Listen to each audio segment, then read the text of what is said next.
মারিয়া, তোমাকে আগের থেকে অনেক হট লাগছে। ইচ্ছে করছে তোমাকে জড়িয়ে ধরে কিস করতে। রনি, তুমি আগের থেকে অনেক খারাপ হয়ে গেছো। তুমি তো আগে এমন ছিলে না, হঠাৎ তোমার কি হয়েছে?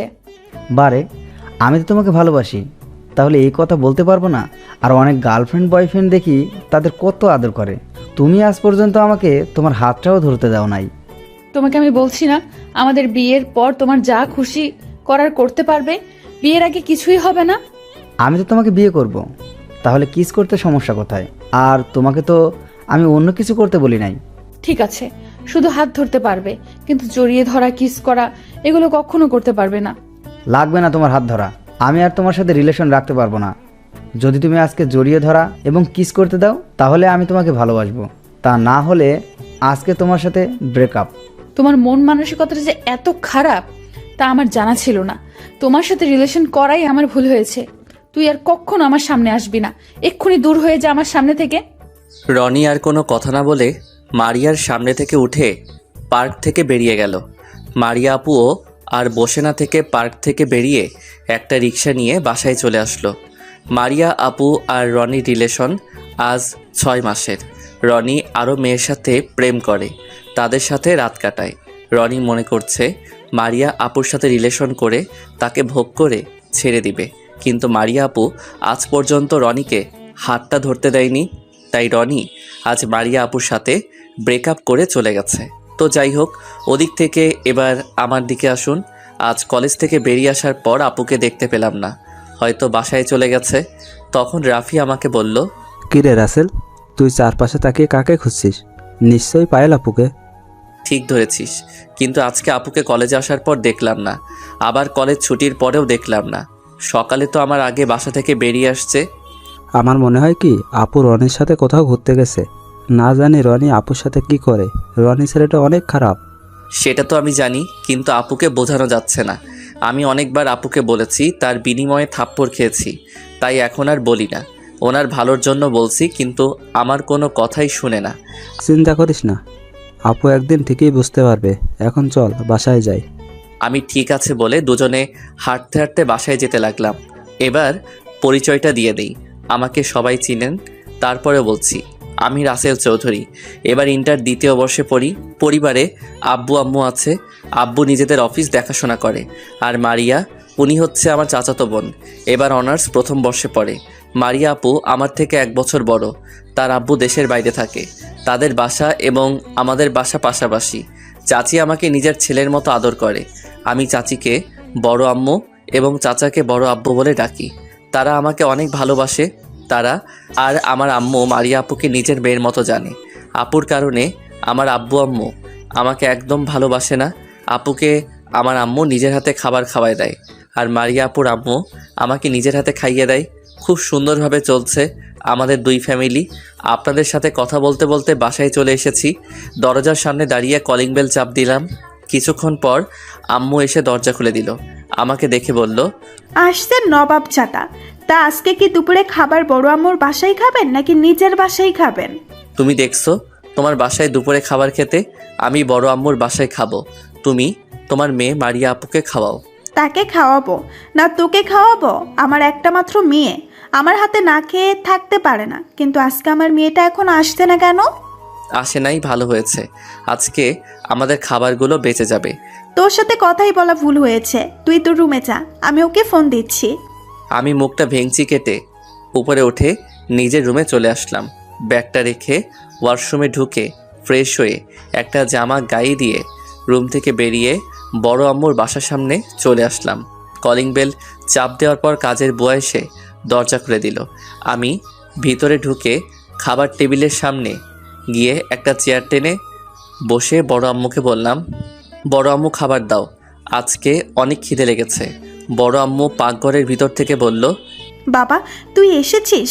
আমি টেবিলে খাবার রাখছি, তুই একটু মারিয়াকে তার রুমে থেকে ডেকে আন। কলেজ থেকে কোন সময় এসে রুমে ঢুকে দরজা বন্ধ করে শুয়ে আছে।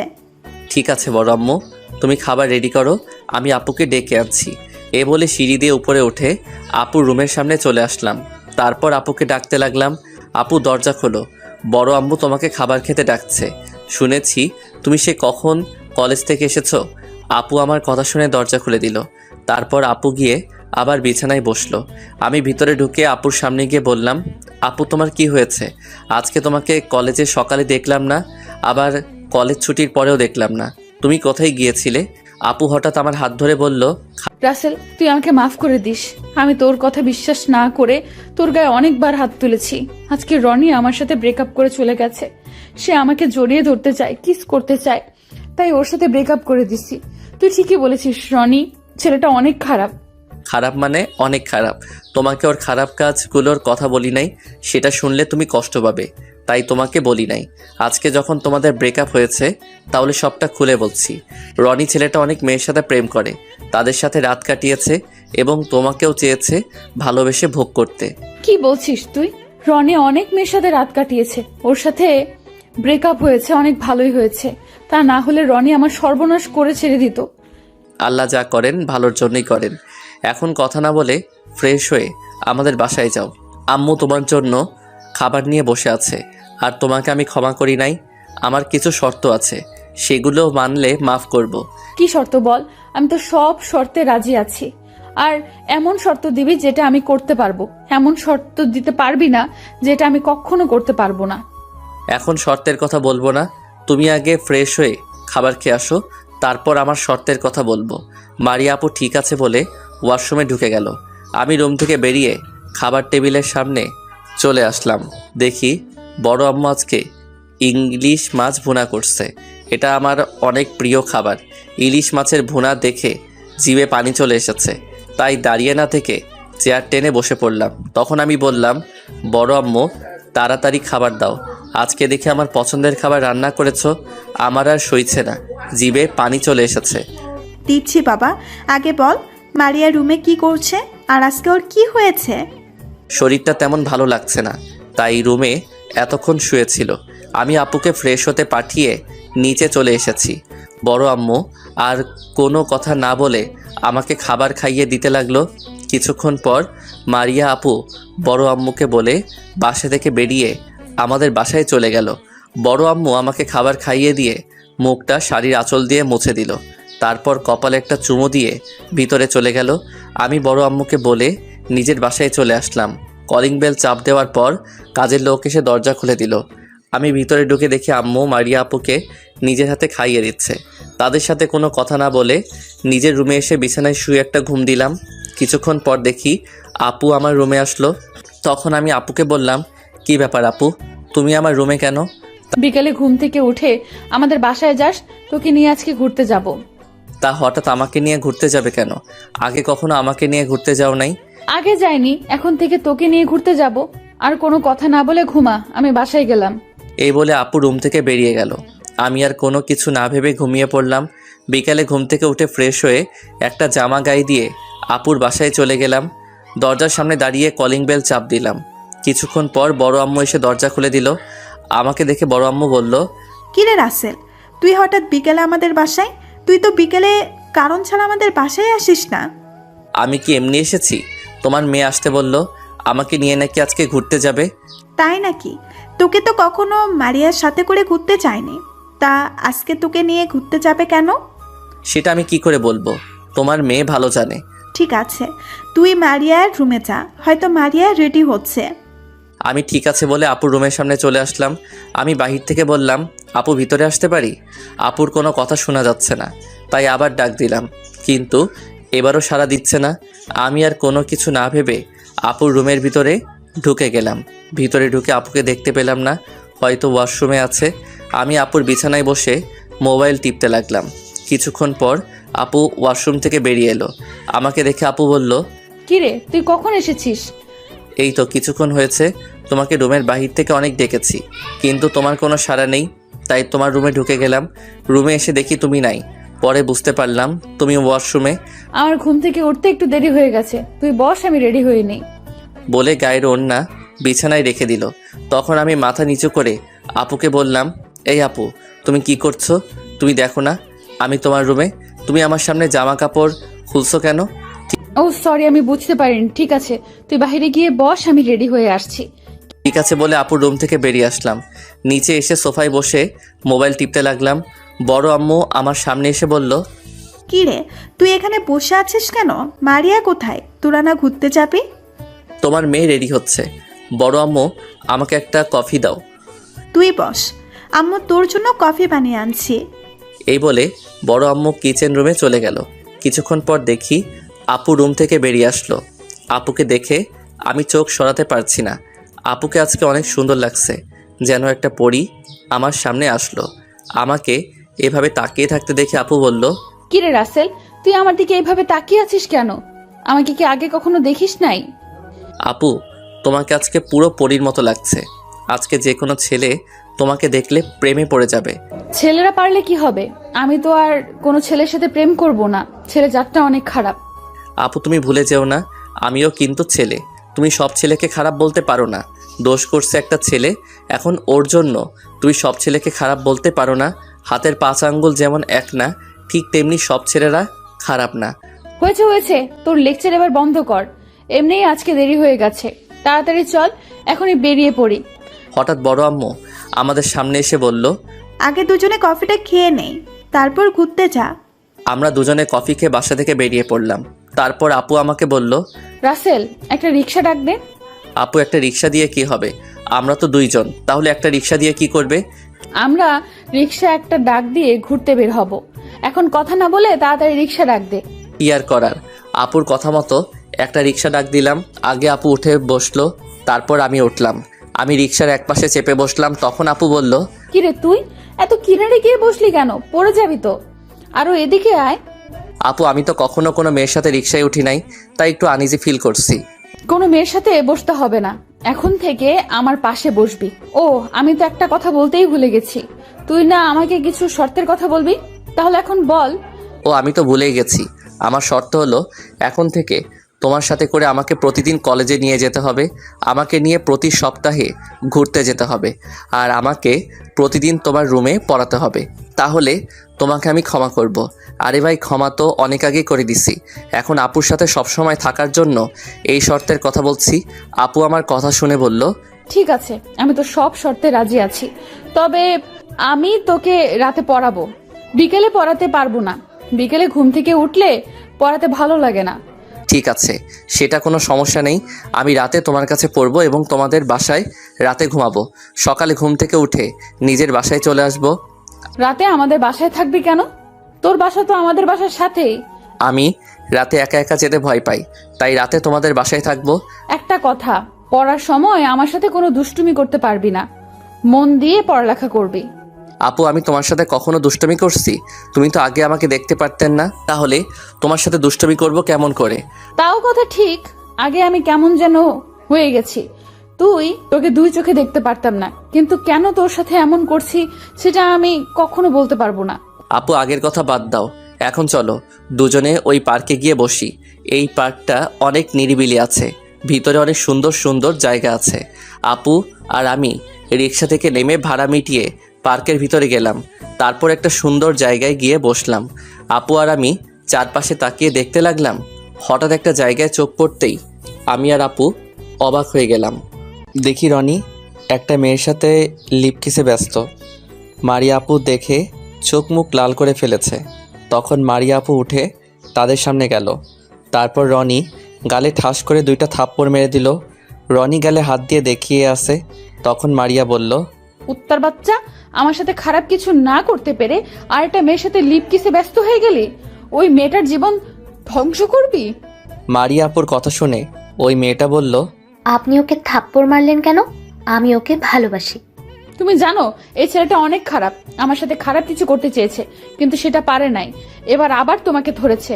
তোমার সাথে কিছুদিন প্রেম করে তোমার সবকিছু কেড়ে নিয়ে পরে ছেড়ে দিবে। ও আরো অনেক মেয়ের সাথে এমন করেছে। মারিয়ার কথা শুনে মেয়েটা রনির গালে আরও 2টা থাপ্পড় মেরে দিল। তারপর বলল, তোকে আমি বিশ্বাস করেছিলাম, কিন্তু তুই যে এত খারাপ সেটা ওনার কাছে না শুনলে কখনো জানতে পারতাম না। তুই এখনই আমার সামনে থেকে চলে যা, আমি তোর এই মুখ দেখতে চাই না। রনি আর কোনো কথা না বলে পার্ক থেকে বেরিয়ে গেল। তখন মেয়েটা মারিয়াকে বলল, আপনাকে অনেক ধন্যবাদ। আপনি এসব না বললে আজকে আমার কি হতো। ধন্যবাদ দেওয়ার কিছুই নেই, এটা আমার কর্তব্য ছিল। মেয়েটার কোনো কথা না বলে পার্ক থেকে বেরিয়ে গেল। তারপর আপু আমার সামনে আসলো। তখন আমি বললাম, আপু ওখানে কি হয়েছে? দেখলাম তুমি রনিকে থাপ্পড় মেরেছো, আবার ওই মেয়েটাও থাপ্পড় মেরেছে। ওকে উচিত শিক্ষা দিলাম আর ওই ছেলেটাকে সবকিছু খুলে বললাম, তাই মেয়েটা রনিকে থাপ্পড় মেরেছে। খুব ভালো করেছো আপু। এখন চলো ওদিকে কিছুক্ষণ হাঁটাহাঁটি করি। তারপর আপু আর আমি পার্কের ভিতরে ঘুরে ঘুরে দেখতে লাগলাম। রাত 8টার দিকে বাসায় চলে আসলাম। আপুর সাথে ঘুরতে অনেক ভালো লেগেছে। বাসার সামনে এসে আপু তাদের বাসায় ঢুকে গেল। আমি আমাদের বাসার সামনে এসে কলিং বেল চাপ দিলাম। কিছুক্ষণ পর আম্মু দরজা খুলে দিল। আমাকে দেখে বলল, কিরে, এতক্ষণে তোদের ঘোরাঘুরি শেষ হয়েছে? রাত কয়টা বাজে সেদিকে খেয়াল আছে? আমি কি করব, আপু তো আসতে চায় না। অনেক বুঝিয়ে তারপর বাসায় আসলাম। ঠিক আছে, রুমে গিয়ে ফ্রেশ হয়ে নিচে আয়, আমি টেবিলে খাবার দিচ্ছি। আম্মু, আমি রাতে খাবো না। বাইরে নানান জিনিস খেয়ে পেট ভরে গেছে। এখন বলো আব্বু কোথায়? তোর আপু অফিস থেকে এসে খাবার খেয়ে রুমে বসে কফি খাচ্ছে আর টিভি দেখছে। তুই রুমে গিয়ে ফ্রেশ হয়ে কিছুক্ষণ পড়ালেখা করে ঘুমিয়ে পড়। আমি ঠিক আছে বলে রুমে চলে আসলাম। ওয়াশরুমে ঢুকে ফ্রেশ হয়ে কিছুক্ষণ পড়ালেখা করে ঘুমিয়ে পড়লাম। সকালে কেউ আমার মুখে পানি মারলো। সাথে সাথে আমি লাফ দিয়ে উঠে গেলাম। সামনে তাকিয়ে দেখি আপু একটা পানির মগ নিয়ে দাঁড়িয়ে হাসতে আছে। আমার বুঝতে বাকি রইল না এটা আপুর কাজ। কিন্তু আজকে আপুর দিকে তাকিয়ে আমি তো পুরো অবাক হয়ে গেলাম। আপুকে আজকে অনেক সুন্দর লাগছে। নীল রঙের একটা জামা গায়ে দিছে, হাতে নীল রঙের চুড়ি, দেখতে একদম পরীর মতো লাগছে। আমাকে তাকিয়ে থাকতে দেখে আপু বলল, ওই তুই কোথায় হারিয়ে গেলি?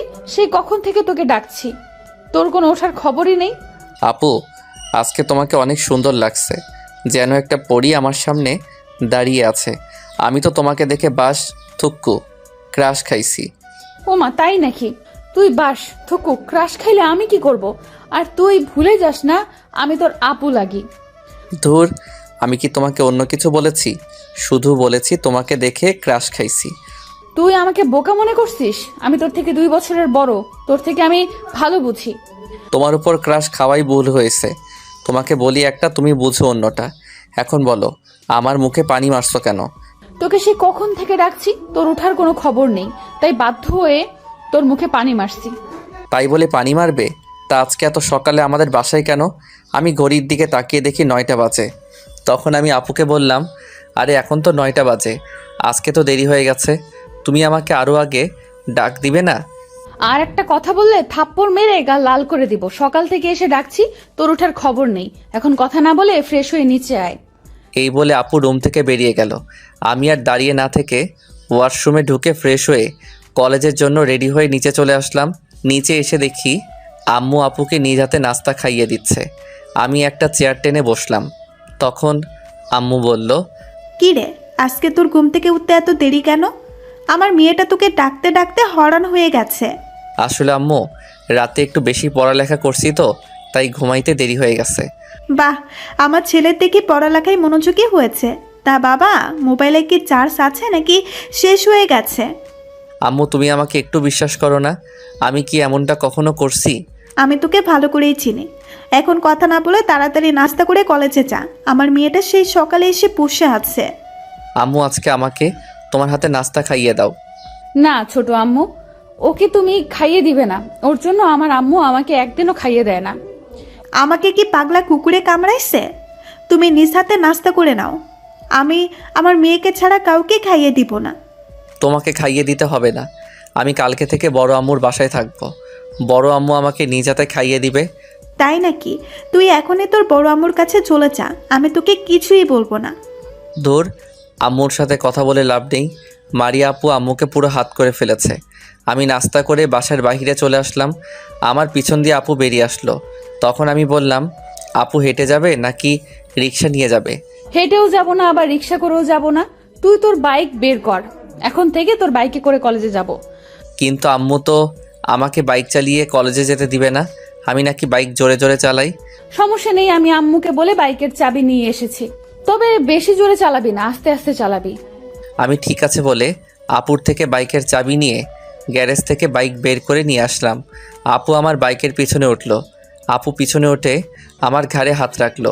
তখন যেন আমার শরীর দিয়ে ঝড় বয়ে গেল। এই প্রথম কোনো মেয়েকে নিয়ে বাইক চালাচ্ছি, তাও আবার নিজের সিনিয়র চাচাতো বোনকে নিয়ে। আমার কাছে অনেক ভালোই লাগছে। দুজনে কথা বলতে বলতে কলেজে চলে আসলাম। আমি কলেজের গেট দিয়ে বাইক ঢুকিয়ে দিলাম। তারপর কলেজের সকল ছাত্রছাত্রী আমাদের দিকে তাকিয়ে আছে। সবাই কেমন করে যেন তাকিয়ে আছে। হঠাৎ আপুর কিছু বান্ধবী আমাদের সামনে আসলো। তখন আপুর এক বান্ধবী রিয়া বলল, রিয়া আপুর বেস্ট ফ্রেন্ড। কি রে মারিয়া, তুই দেখি আজকে রাসেলের সাথে কলেজে আসছিস, তাও আবার বাইকে করে। তুই তো রাসেলকে দেখতে পারিস না। আগে দেখতে পারতাম না, কিন্তু এখন আমি ওর সাথে কলেজে আসবো আবার যাব। তা বুঝলাম, কিন্তু তোর বয়ফ্রেন্ড রনি কোথায়? ওকে তো আজকে দেখতে পাচ্ছি না। ওর কথা আমার সামনে কখনো বলবি না। ও একটা খারাপ ছেলে, মেয়েদের সাথে প্রেমের অভিনয় করে, তারপর ওই মেয়েদের সবকিছু কেড়ে নিয়ে ছেড়ে দেয়। এবার দেখছি, রাসেল তো তোকে অনেকবার বলেছে, কিন্তু তুই ওর কথা বিশ্বাস করলি না। এখন বিশ্বাস হয়েছে? আর এই জন্যই তো রাসেলের সাথে এখন ভালো ব্যবহার করি। আজকে ওর জন্য আমি একটা খারাপ ছেলের হাত থেকে রক্ষা পেয়েছি। ঠিক আছে, পরে কথা বলার অনেক সময় পাবে। এখন ক্লাসে চল, ক্লাসের সময় হয়ে গেছে। ঠিক আছে চল। আর রাসেল, তুই ছুটির পর আমার জন্য অপেক্ষা করবি, দুজনে একসাথে বাসায় যাব। আমি ঠিক আছে বললাম। আপু তার বান্ধবীদের সাথে ক্লাসে চলে গেল। হঠাৎ পিছন থেকে রাফি বলল, এবার বল কাহিনী কি? আজকে হঠাৎ আপু তোর সাথে কলেজ আসলো কেন? তাহলে শোনো। তারপর রাফিকে রনির সাথে আপুর কি হয়েছে সব কিছু খুলে বললাম। এই কারণেই তো বলি আজকে রনিকে কলেজে দেখা যায়নি কেন। যে ছেলে প্রতিদিন সকাল সকাল কলেজে আসতো, মেয়েদের সাথে আড্ডা দিত, তাকে আজকে দেখাই যায়নি কেন? ঠিক বলেছিস। আপু তার ভুল বুঝতে পেরেছে, আমার গায়ে হাত তুলে ক্ষমা চেয়েছে। আমি আপুকে মাফ করে দিছি। যাক, তাহলে তো ভালোই। এখন তোকে একটা কথা বলি, তোর সাথে যখন আপুর মিল হয়ে গেছে, তাহলে আমার একটা কাজ করে দিবি? কি কাজ আগে সেটা বল। সম্ভব হলে করব, আর না হয় আমি পারবো না। আপুর বান্ধবী রিয়া আছে না, ওকে আমার অনেক পছন্দ। এক কথায় তাকে আমি প্রথম দেখে ভালোবেসে ফেলেছি। তুই আপুর সাথে কথা বলে আমার লাইনটা করিয়ে দে। তোর কি মাথা ঠিক আছে? রিয়া আপু তোর এবং আমার থেকে বড়, এটা কেমন করে হয়? আরে বড় হয়েছে তো কি হয়েছে, ছোট হলে কি বড়দের সাথে প্রেম করা যায় না? আর তুই তো জানিস আমার সিনিয়র আপুদের সাথে প্রেম করার অনেক শখ। সিনিয়র আপুরা অনেক আদর করে। সেটা আমি জানি, কিন্তু রিয়া আপু কি রাজি হবে? আর মারিয়া আপুকে যদি এই কথা বলি তখন জানি আমার সাথে কি করে। আরে কিছু হবে না, তুই একবার আপুর সাথে কথা বলে দেখ, হয়তো আপু রাজি হয়ে যাবে। প্লিজ দোস, আমার এই কাজটা করে দে। ঠিক আছে, তুই বাসায় যা, আমি আপুর সাথে কথা বলে দেখি। আপু যদি রাজি হয় তাহলে দুজনে মিলে রিয়া আপুকে রাজি করাবো। রাফি ঠিক আছে বলে কলেজ থেকে বেরিয়ে গেল। আমি দাঁড়িয়ে আপুর জন্য অপেক্ষা করতে লাগলাম। কিছুক্ষণ পর মারিয়া আপু, রিয়া এবং নীলা ক্লাস থেকে বেরিয়ে আসলো। তারা আমার সামনে আসলো। তখন মারিয়া আপু বলল, এই তো কিছুক্ষণ আগে, এবার বাইকে ওঠো, বাসায় যাব, অনেক খিদা লাগছে। মারিয়া আপু আর রিয়া আর নীলার থেকে বিদায় নিয়ে বাইকে উঠলো। আমি বাইক চালিয়ে কলেজ থেকে বেরিয়ে আসলাম। তখন আমি আপুকে বললাম, আপু তোমার সাথে একটা কথা বলবো, প্লিজ তুমি কথাটা শুনে আমার উপর রাগ করো না। আরে কি কথা, সেটা তো আগে বলবি। আসলে আমার বন্ধু রাফি রিয়া আপুকে অনেক পছন্দ করে, এমনকি অনেক ভালোবাসে। সে বলেছে তোমার সাথে কথা বলে ওর সাথে রিয়া আপুর লাইনটা করিয়ে দিতে। সবকিছু বুঝলাম, কিন্তু রাফি তো রিয়ার ছোট, আর রিয়া কি তার থেকে ছোট ছেলের সাথে কি প্রেম করবে? আসলে আপু, রাফির সিনিয়র আপুদের সাথে প্রেম করার অনেক ইচ্ছা, আর আমার মনে হয় তুমি যদি রিয়া আপুকে বুঝিয়ে বলো তাহলে হয়তো রাজি হতে পারে। আগে রিয়ার সাথে কথা বলে দেখি রিয়া কি বলে। আমি চেষ্টা করব, রাজি না হলে আমার কিছু করার নেই। ঠিক আছে, তুমি চেষ্টা করে দেখো, রাজি হলে তো ভালো, আর না হলে রাফির কপাল খারাপ। তারপর দুজনে আরও কিছু কথা বলতে বলতে বাসায় চলে আসলাম। যে যার বাসায় চলে আসলাম। প্রেম করিনি কষ্ট পাওয়ার ভয়ে, কাউকে মন দেইনি মনের মানুষ পাইনি বলে। আজও একা আছি আমি, সেই স্বপ্নের রাজকুমারী দেখা পাবো বলে। এই কেমন অবাক পৃথিবীতে বাস করি। ভালোবাসার কথা বলার মতো দুই একজন থাকলেও তা বোঝার মতো কেউ নেই।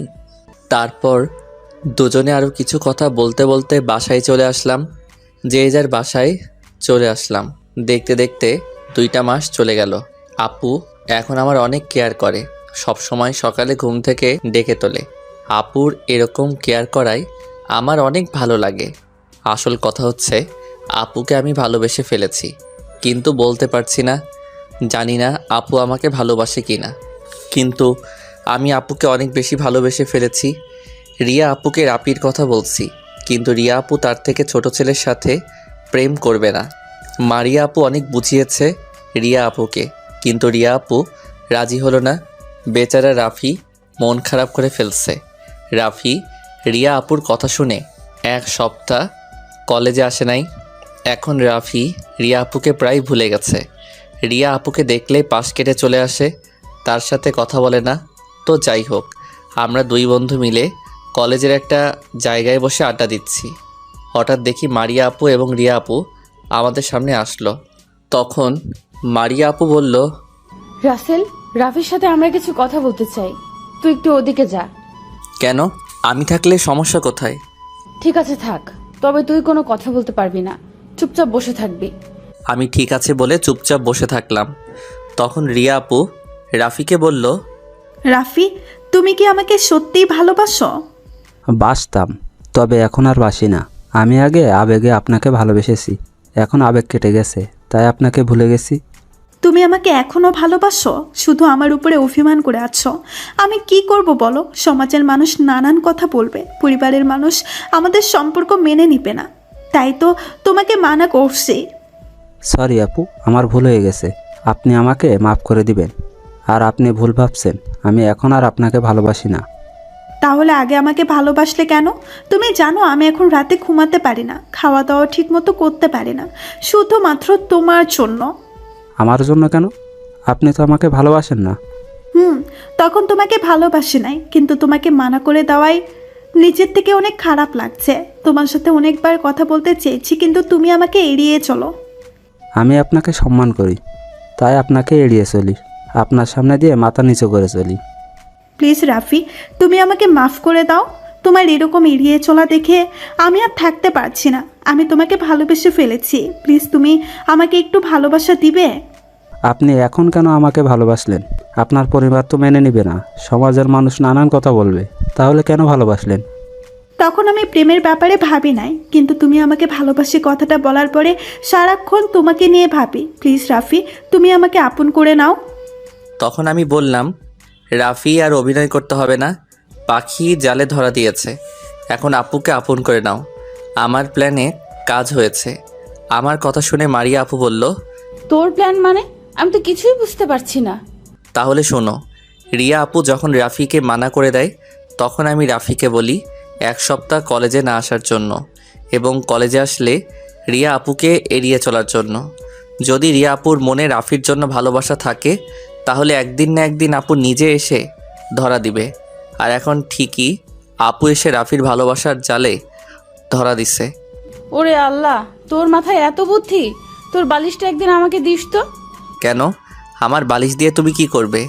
আমি তোর বালিশে একদিন শুভ, দেখি আমার মাথায় কিছু বুদ্ধি আসে কিনা। আমি মনে মনে বললাম, তুমি চাইলে সারা জীবন আমার সাথে একসাথে থাকতে পারো। তখন আমি বললাম, না, তোমাকে আমার বালিশ দিব না। তোমার মাথার সব উকুন বালিশে চলে আসবে, পরে সেই উকুন আমার মাথায় আসবে। হারামি, আমার মাথায় উকুন নাই, আমি সবসময় শ্যাম্পু ইউজ করি। ও মা, শ্যাম্পু ইউজ করলে বুঝি মাথায় উকুন থাকে না? হঠাৎ রিয়া আপু বলল, এই, তোরা কি শুরু করছিস? চল আজকে ক্লাস করব না, চারজন মিলে বাইরে ঘুরবো। ঘুরতে পারি যদি তুমি আমাদের সবাইকে রেস্টুরেন্টে খাওয়াও। ঠিক আছে, আজকে আমি তোমাদের সবাইকে খাওয়াবো। তারপর আর কি, আমি বাইক নিয়ে মারিয়া আপুর সামনে আসলাম। রাফি তার বাইক নিয়ে রিয়া আপুর সামনে আসলো। মারিয়া আপু আমার বাইকে উঠলো, রিয়া আপু বাইকের পিছনে উঠলো। তারপর চারজনে সারাদিন বাইরে ঘুরলাম। আজকের দিনটা স্মৃতি হিসেবে থাকবে, কারণ আজকে অনেক মজা হয়েছে। সন্ধ্যায় বাসায় ফিরে আসলাম। দেখতে দেখতে আরও একটা মাস চলে গেল। রাফি আর রিয়া আপুর ভালোবাসা ভালোই চলছে, কিন্তু আমি এখনও মারিয়া আপুকে ভালোবাসি কথাটা বলতে পারি নাই। কিন্তু আপুকে কথা দিয়ে অনেকবার বুঝিয়েছি, কিন্তু আপু বুঝতে পারছে না, নাকি না বোঝার ভান করছে। তাই আমি একটা প্ল্যান করলাম, মারিয়া আপুর বান্ধবী নীলা আপুর সাথে কথা বলবো। তো চলুন আপুর সাথে কি কথা বলি। আমি নীলা আপুর মোবাইলে ফোন দিলাম। নাম্বারটা একদিন নীলা আপু দিয়েছে, তার মোবাইলে টাকা ঢুকিয়ে দিতে। সেদিন নীলা আপুর নাম্বার আমার মোবাইলে সেভ করে রেখেছি, কোনোদিন আপুকে ফোন দেই নাই, আজকে দিলাম। কিছুক্ষণ পর নীলা আপু ফোন ধরলো। তখন আমি বললাম, আসসালামু আলাইকুম। নীলা আপু কেমন আছো? ওয়ালাইকুম আসসালাম। আলহামদুলিল্লাহ, আমি ভালো আছি, কিন্তু তোমাকে তো চিনতে পারলাম না। আরে আমি রাসেল আপু, তোমাকে একটা কথা বলার জন্য ফোন দিছি। ও রাসেল, তুমি তুমি আমার নাম্বার কোথায় পেয়েছো? আর কি কথা বলবে বলো। একদিন আপনি আমাকে আপনার নাম্বার দিয়ে দোকানে পাঠিয়েছেন মোবাইলে টাকা ঢুকিয়ে দিতে। সেদিন আপনার নাম্বারটা মোবাইলে সেভ করে রেখেছি। ও আচ্ছা, খুব ভালো করেছো। তো এখন বলো, কি কথা বলবে? আসলে আপু, আমি মারিয়া আপুকে অনেক আগে থেকেই ভালোবাসি, কিন্তু কখনো বলতে পারি নাই। কিন্তু আপুকে কথা দিয়ে অনেক বুঝিয়েছি, কিন্তু আপুর কোনো রিয়াকশন দেখলাম না। কি বলছো তুমি এসব? মারিয়া তো তোমার থেকে বড়, আর সে তো তোমার চাচাতো বোন হয়। কেন, ছোট হলে কি বড় আপুদের সাথে প্রেম করা যাবে না? আমার বন্ধু রাফি তো রিয়া আপুর সাথে প্রেম করছে, আর আপু তো আমার আপন বোন না, চাচাতো বোন। তা না হয় বুঝলাম, এখন আমি তোমার জন্য কি করতে পারি? আপনি আমার সাথে কিছুদিন প্রেমের অভিনয় করবেন। আমি দেখতে চাই আপু আমাকে ভালোবাসে কিনা। যদি আপুর মনের ভিতর আমার জন্য ভালোবাসা থাকে, তাহলে আপু অবশ্যই কিছু একটা করবে। তোমার কি মনে হয় অভিনয় করলে মারিয়া তোমাকে ভালোবাসবে? আমার তো মনে হয় না। আমার বিশ্বাস, মারিয়া আপু যদি সত্যি আমাকে ভালোবাসে তাহলে অবশ্যই ফিরে আসবে। ঠিক আছে, আমি তোমার কথায় রাজি, তবে আমাকে প্রতিদিন মামার দোকানের ফুচকা খাওয়াতে হবে। এটা তুমি না বললেও আমি তোমাকে খাওয়াবো। ওকে, তাহলে এখন রাখি। কালকে সকালে মারিয়াকে না জানি তুমি তাড়াতাড়ি কলেজে চলে এসো। আমি সকাল সকাল কলেজে চলে আসবো। আচ্ছা ঠিক আছে আপু, তোমাকে অনেক ধন্যবাদ। আল্লাহ হাফেজ। এই বলেই ফোন কেটে দিয়ে ঘুমিয়ে পড়লাম। সকালবেলা তাড়াতাড়ি ঘুম থেকে উঠে ফ্রেশ হয়ে কলেজের ব্যাগটা কাঁধে নিয়ে বাসা থেকে বেরিয়ে বাইক নিয়ে কলেজে চলে আসলাম। গেট দিয়ে ঢুকে দেখি নীলা আপু সামনে দাঁড়িয়ে আছে। আমি বাইক পার্কিং করে নীলা আপুর সামনে আসলাম। তখন আমি বললাম, আপু তুমি কোন সময় আসলে? চলো ওইদিকে গিয়ে বসে কথা বলি। ঠিক আছে বলে নীলা আপুর সাথে কলেজ মাঠের একটা কোনায় গিয়ে বসলাম। নীলা আপু আমার সাথে ঘেঁষে বসেছে। তখন আমি বললাম, আপু তুমি আমার সাথে ঘেঁষে বসলে কেন? আরে মারিয়া আমাদের দুজনকে এভাবে দেখলে অবশ্যই জ্বলবে, তখন তার রিয়াকশন দেখার মতো হবে। ঠিক আছে বলে দুজনে বসে বসে কথা বলতে লাগলাম। আস্তে আস্তে কলেজের সব ছাত্রছাত্রী আসা শুরু করছে। কিছুক্ষণ পর দেখি মারিয়া আপু কলেজের গেট দিয়ে ভিতরে ঢুকলো। তাকে দেখে বোঝা যাচ্ছে অনেক রেগে আছে, চোখ দুটো লাল হয়ে আছে। আমাকে আর নীলা আপুকে একসাথে বসে থাকতে দেখে আমাদের সামনে আসলো। নীলা আপু আমার এক হাত ওনার হাতের মুঠোয় নিয়ে নিল। মারিয়া আপু আমাদের সামনে এসে বলল, কিরে, তুই আজকে আমাকে না নিয়ে কলেজে আসলি কেন? আর তোর নীলের সাথে কি? দুজনে এখানে বসে কি করছিস? আমাকে কিছু বলতে না দিয়ে নীলা আপু বলল, তুই কিছু বুঝতে পারছিস না, আমি রাসেলকে ভালোবাসি, আর রাসেলও আমাকে ভালোবাসি। রাসেল তো কখনো আমাকে বলে নাই সে তোকে ভালোবাসে, আর তুইও তো আমাকে বলিস নাই। আরে আজকে সকালে রাসেলকে প্রপোজ করেছে, গতকাল রাতে ওকে বলেছি কলেজে তাড়াতাড়ি আসার জন্য। আসার পর রাসেলকে প্রপোজ করি, রাসেল রাজিও হয়ে যায়। সে ওনাকে আমাকে অনেক আগে থেকে পছন্দ করে। ও, তোদের জন্য শুভকামনা রইল। রাসেলকে কখনো কষ্ট দিস না, ও অনেক ভালো ছেলে। আমি এখন আসি। তুই কোথায় যাবি? আমাদের সাথে বসে কিছুক্ষণ আড্ডা দে। না রে, আমার ভালো লাগছে না, তোরা বসে গল্প কর, আমি বাসায় চলে যাচ্ছি। এই বলে আপু আর 1 মিনিটও না দাঁড়িয়ে আমাদের সামনে থেকে চলে গেল। আমি বুঝতে পারছি আপুর মন খারাপ করে ফেলেছে। তখন নীলা আপু বলল, আমি যেটা বুঝলাম মারিয়া তোকে ভালোবাসে। আমার মুখে ভালোবাসার কথা শুনে মারিয়া মন খারাপ করে ফেলেছে। আপু তুমি ঠিকই বলেছ, কিন্তু আপু আমাকে ভালোবাসার কথা বলছে না কেন? তুই জানিস না, মেয়েদের বুক ফাটে তো মুখ ফোটে না। তারা কখনো ভালোবাসার কথা বলবে না, তুই নিজেই করতে হবে।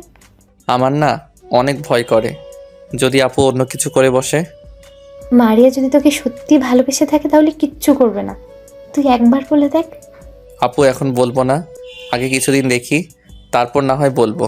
পরে আবার দেখিস পাখি যেন উড়াল দিয়ে কোথাও না যায়। সেটা আমি কখনো হতে দিব না। মারিয়া আপু শুধু আমার, আমি আপুকে অন্য কারো হতে দিব না। যত ঝড় তুফান আসুক, আপুকে আমি নিজের করে ছাড়বো। ঠিক আছে, এখন তোর ক্লাসে যা, আমার ক্লাসের সময় হয়ে গেছে। এই বলে নীলা আপু উঠে ক্লাসে চলে গেল। আমি আর বসে না থেকে ক্লাসে যেতে লাগলাম। হঠাৎ পিছন থেকে রাফি বলল, কিরে কেমন আছিস? তোকে দেখলাম নীলা আপুর সাথে বসে বসে কথা বলতে। আমি ভালো আছি। আর নীলাপুর সাথে কি কথা বলছি পরে সব কথা বলবো। আগে বল, তোর আজকে কলেজে আসতে দেরি হলো কেন? আর বলিস না, সিনিয়র আপুর সাথে প্রেম করে জীবনটা তেনাফেনা হয়ে গেছে। অনেক রাত পর্যন্ত কথা বলছি, তাই সকালে ঘুম থেকে উঠতে দেরি হয়ে গেছে। ও ঠিক আছে, এখন ক্লাসে চল। তারপর আমি আর রাফি ক্লাসে চলে আসলাম। কিছুক্ষণ পর স্যার ক্লাসে আসলো। সবগুলো ক্লাস শেষ করে বাহিরে আসলাম। তখন রাফি আমাকে বলল, এবার বল, নীলা আপুর সাথে তোর কি কথা হয়েছে? তাহলে শোন। তারপর রাফিকে সব কথা খুলে বললাম।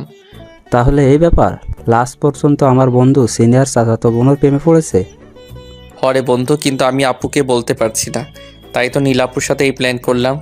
সমস্যা নেই, আপু যদি তোকে সত্যি ভালোবাসে তাহলে একদিন না একদিন আপন করে পাবি।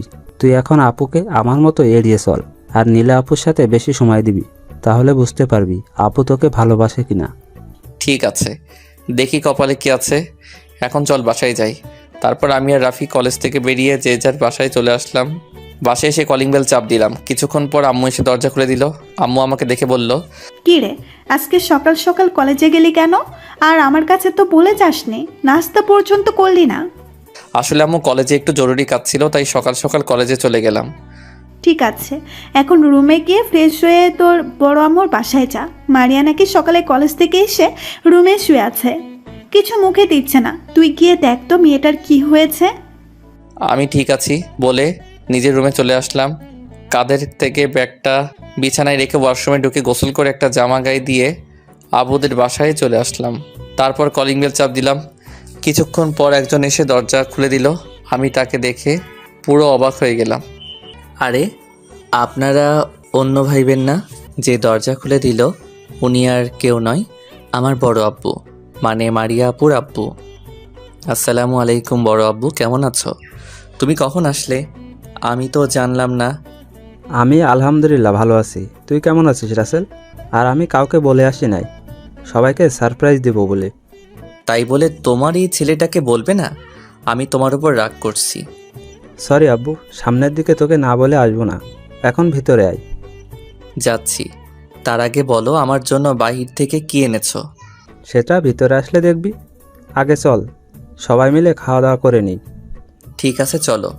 আম্মু বলছিল আপু নাকি সকালে কলেজ থেকে এসে দরজা বন্ধ করে শুয়ে আছে। কিন্তু আমি আসার পর সব ঠিক হয়ে গেছে, তোর আপু খাবার টেবিলে বসে আছে। তারপর বড় আব্বু আর আমি খাবার টেবিলের সামনে গেলাম।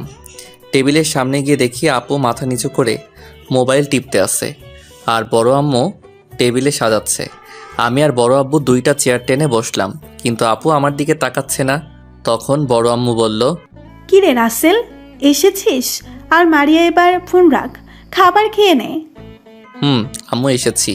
তা আপু আজকে সকালে দরজা বন্ধ করে শুয়েছিলেন কেন? এমনি আমার ভালো লাগছে না, তাই রুমের দরজা বন্ধ করে শুয়েছিলাম। কথাটা একটু রাগ করে বলছে। আমি আর কিছু বললাম না। বড় আম্মু খাবার বেড়ে দিল। তারপর খাওয়া শুরু করলাম। আজকে অনেক আইটেম রান্না হয়েছে। খাবার দেখে জিভে পানি চলে এসেছে। বড় আব্বু আসাতে এত কিছু রান্না করছে হঠাৎ। বড় আব্বু বলল, তা রাসেলের পড়ালেখা কেমন চলছে? বড় আব্বু, আল্লাহর রহমতে ভালোই চলছে। সামনে তো পরীক্ষা আসছে, তাই এখন থেকে পড়াশোনার মধ্যে আরও ভালো করে মন দিতে হবে। আমি জানি তো এবারও পাশ করবি, পাশ করার পর তোর জন্য একটা সারপ্রাইজ আছে। আমি ঠিক আছে বলে খাবার খেতে লাগলাম। মারিয়া আপু কোনো কথা বলছে না। খাবার খেয়ে আপু তার রুমে চলে গেল। আমি আর বড় আব্বু খাবার খেয়ে সোফায় গিয়ে বসলাম। তখন আমি বললাম, বড় আব্বু এবার বলো আমার জন্য কী এনেছো? আমার তো আর সইছে না, তাড়াতাড়ি দাও। আরে বাবা দিচ্ছি, আগে একটু রেস্ট নে, মাত্র তো খাবার শেষ করলি। তুমি আমার জন্য কী এনেছো আগে সেটা দাও, আমার রেস্ট নেওয়া লাগবে না। ও রে আল্লাহ, আমার ছেলেটার দেখি সহ্য হচ্ছে না। কোথায় মারিয়ার আম্মু? রাসেলের জন্য যে জিনিসটা এনেছি সেটা নিয়ে আসো। বড় আম্মু ভিতর থেকে বলল, আনছি। কিছুক্ষণ পর বড় আম্মু রুম থেকে বেরিয়ে আমাদের সামনে আসলো। হাতের মধ্যে দেখি একটা ব্যাগ। তখন বড় আম্মু ব্যাগটা আমার হাতে দিল। আমি বললাম, বড় আব্বু এই ব্যাগের ভেতর কি আছে? আমি ব্যাগটা খুলে দেখি বড় আব্বু আমার জন্য একটা আইফোন 12 কিনে আনছে। আমি খুশিতে বড় আব্বুকে জড়িয়ে ধরলাম, কারণ বড় আব্বুকে অনেক দিন আগে বলছি আমার জন্য একটা মোবাইল নিয়ে আসতে। আমার হাতেরটা পুরনো হয়ে গেছে। আমি চাইলে বাংলাদেশ থেকে কিনতে পারতাম, কিন্তু সেগুলো তেমন ভালো পড়ে না। তাই বড় আব্বুকে বলেছি বাংলাদেশে আসার সময় একটা আইফোন নিয়ে আসতে, কিন্তু এত দামি নিয়ে আসবে সেটা কখনোই ভাবি নাই। বড় আব্বু, আমি অনেক খুশি হয়েছি, কিন্তু এটার দাম তো 1,20,000-এর ওপরে। তুমি এত দামি মোবাইল আনছো কেন? আমার কি 4-5টা ছেলে? আমার মাত্র একটা ছেলে। তোর জন্য দামি মোবাইল আনতে পারবো না? আমার কি টাকা কম আছে? তুমি আমার লক্ষ্মী আব্বু। এবার বলো আপুর জন্য কি এনেছো? তোর জন্য একটা মোবাইল এনেছি, কিন্তু এখনও দেওয়া হয়নি, ভাবছি রাতে দিব। বড় আব্বু কিছু না মনে করলে তুমি আপুর মোবাইলটা আমার কাছে দাও, আমি আপুর রুমে গিয়ে দিয়ে আসি। আর এখানে মনে করার কি আছে? তুই তো আর বাহিরের কেউ নয়, আমাদের পরিবারের একজন। তুই বস, আমি ওর মোবাইল নিয়ে আসছি। এই বলে বড় আম্মু রুমে গেল। কিছুক্ষণ পর রুম থেকে বেরিয়ে এসে আমার হাতে আপুর মোবাইলটা দিল। আমার আর আপুর মোবাইল সেম কালার। আমি আপুর রুমের সামনে এসে দাঁড়িয়ে দরজায় টোকা দিলাম। তখন আপু ভিতর থেকে বলল, কে? দরজা খোলাই আছে, ভেতরে আসো। আমি ভিতরে ঢুকে দেখি আপু বিছানায় মনমরা হয়ে বসে আছে। আমাকে দেখে আপু বলল, ও তুই? তা আমার রুমে কেন আসলি? কিছু বলবি নাকি? বারে, তোমার রুমে কাজ ছাড়া কি আসা যাবে না? আগে বলো তুমি এরকম মনমরা হয়ে বসে আছো কেন? আর ভালো লাগছে না। বল কেন এসেছিস? কোনো কথা বলার থাকলে বলতে পারিস, আর না হয় আমার রুম থেকে বেরিয়ে যা। আমাকে একটু একা থাকতে দে। আপু, তুমি কি আমার উপর রাগ করে আছো? আমি কি কোনো অপরাধ করছি? তোমাদের বাসায় আসার পর তুমি আমার সাথে একটা কথাও বলো নাই। তুই কোনো অপরাধ করিসনি। আমার কাছে এমনি ভালো লাগছে না, আমাকে একটু একা থাকতে দে। ঠিক আছে, তুমি তাহলে থাকো, আমি আমাদের বাসায় গেলাম। আর হ্যাঁ, বড় আব্বু তোমার জন্য এই মোবাইলটা এনেছে। টেবিলের উপর রেখে যা, আমি পরে দেখব। আমি আর কোনো কথা না বলে আপুর রুম থেকে বেরিয়ে নিচে চলে আসলাম। বড় আব্বু আম্মুর থেকে বলে আমাদের বাসায় চলে আসলাম। কলিং বেল চাপ দেওয়ার পর আম্মু এসে দরজা খুলে দিল। তখন আমাকে দেখে বলল, কি রে, মারিয়া কি রুম থেকে বের হয়েছে? আর তোর হাতে এই নতুন মোবাইল কোথা থেকে আসলো? আপু রুম থেকে বের হয়ে খাবার খেয়ে আবার রুমে শুয়ে আছে। আপুর নাকি খারাপ লাগছে, আর মোবাইলটা বড় আব্বু বাহির থেকে আমার জন্য এনেছে। কি, মারিয়ার আব্বু বাসায় আসছে? আমি তো কিছুই জানি না। আম্মু, বড় আব্বু কাউকে বলে আসে নাই। আমি দুপুরে তাদের বাসায় গিয়ে দেখলাম। ঠিক আছে, তুই রুমে যা, সন্ধ্যায় তোর আব্বু আর আমি তাদের বাসায় যাব। আমি আর কোনো কথা না বলে নিজের রুমে চলে আসলাম। বিছানায় বসে ভাবতে লাগলাম, হঠাৎ আপুর কি হলো? কলেজ থেকে আসার পর আপুর মন খারাপ, তাহলে আমি যেটা ভাবছি সেটাই নাকি? আপু কি তাহলে আমাকে ভালোবাসে? দেখি কিছুদিন, তারপর না হয় প্রপোজ করব। আমি মোবাইলের ভিতরে আমার সিম কার্ড ঢুকালাম, তারপর মোবাইল চালু করলাম। সব কিছু চ্যাটিং করে।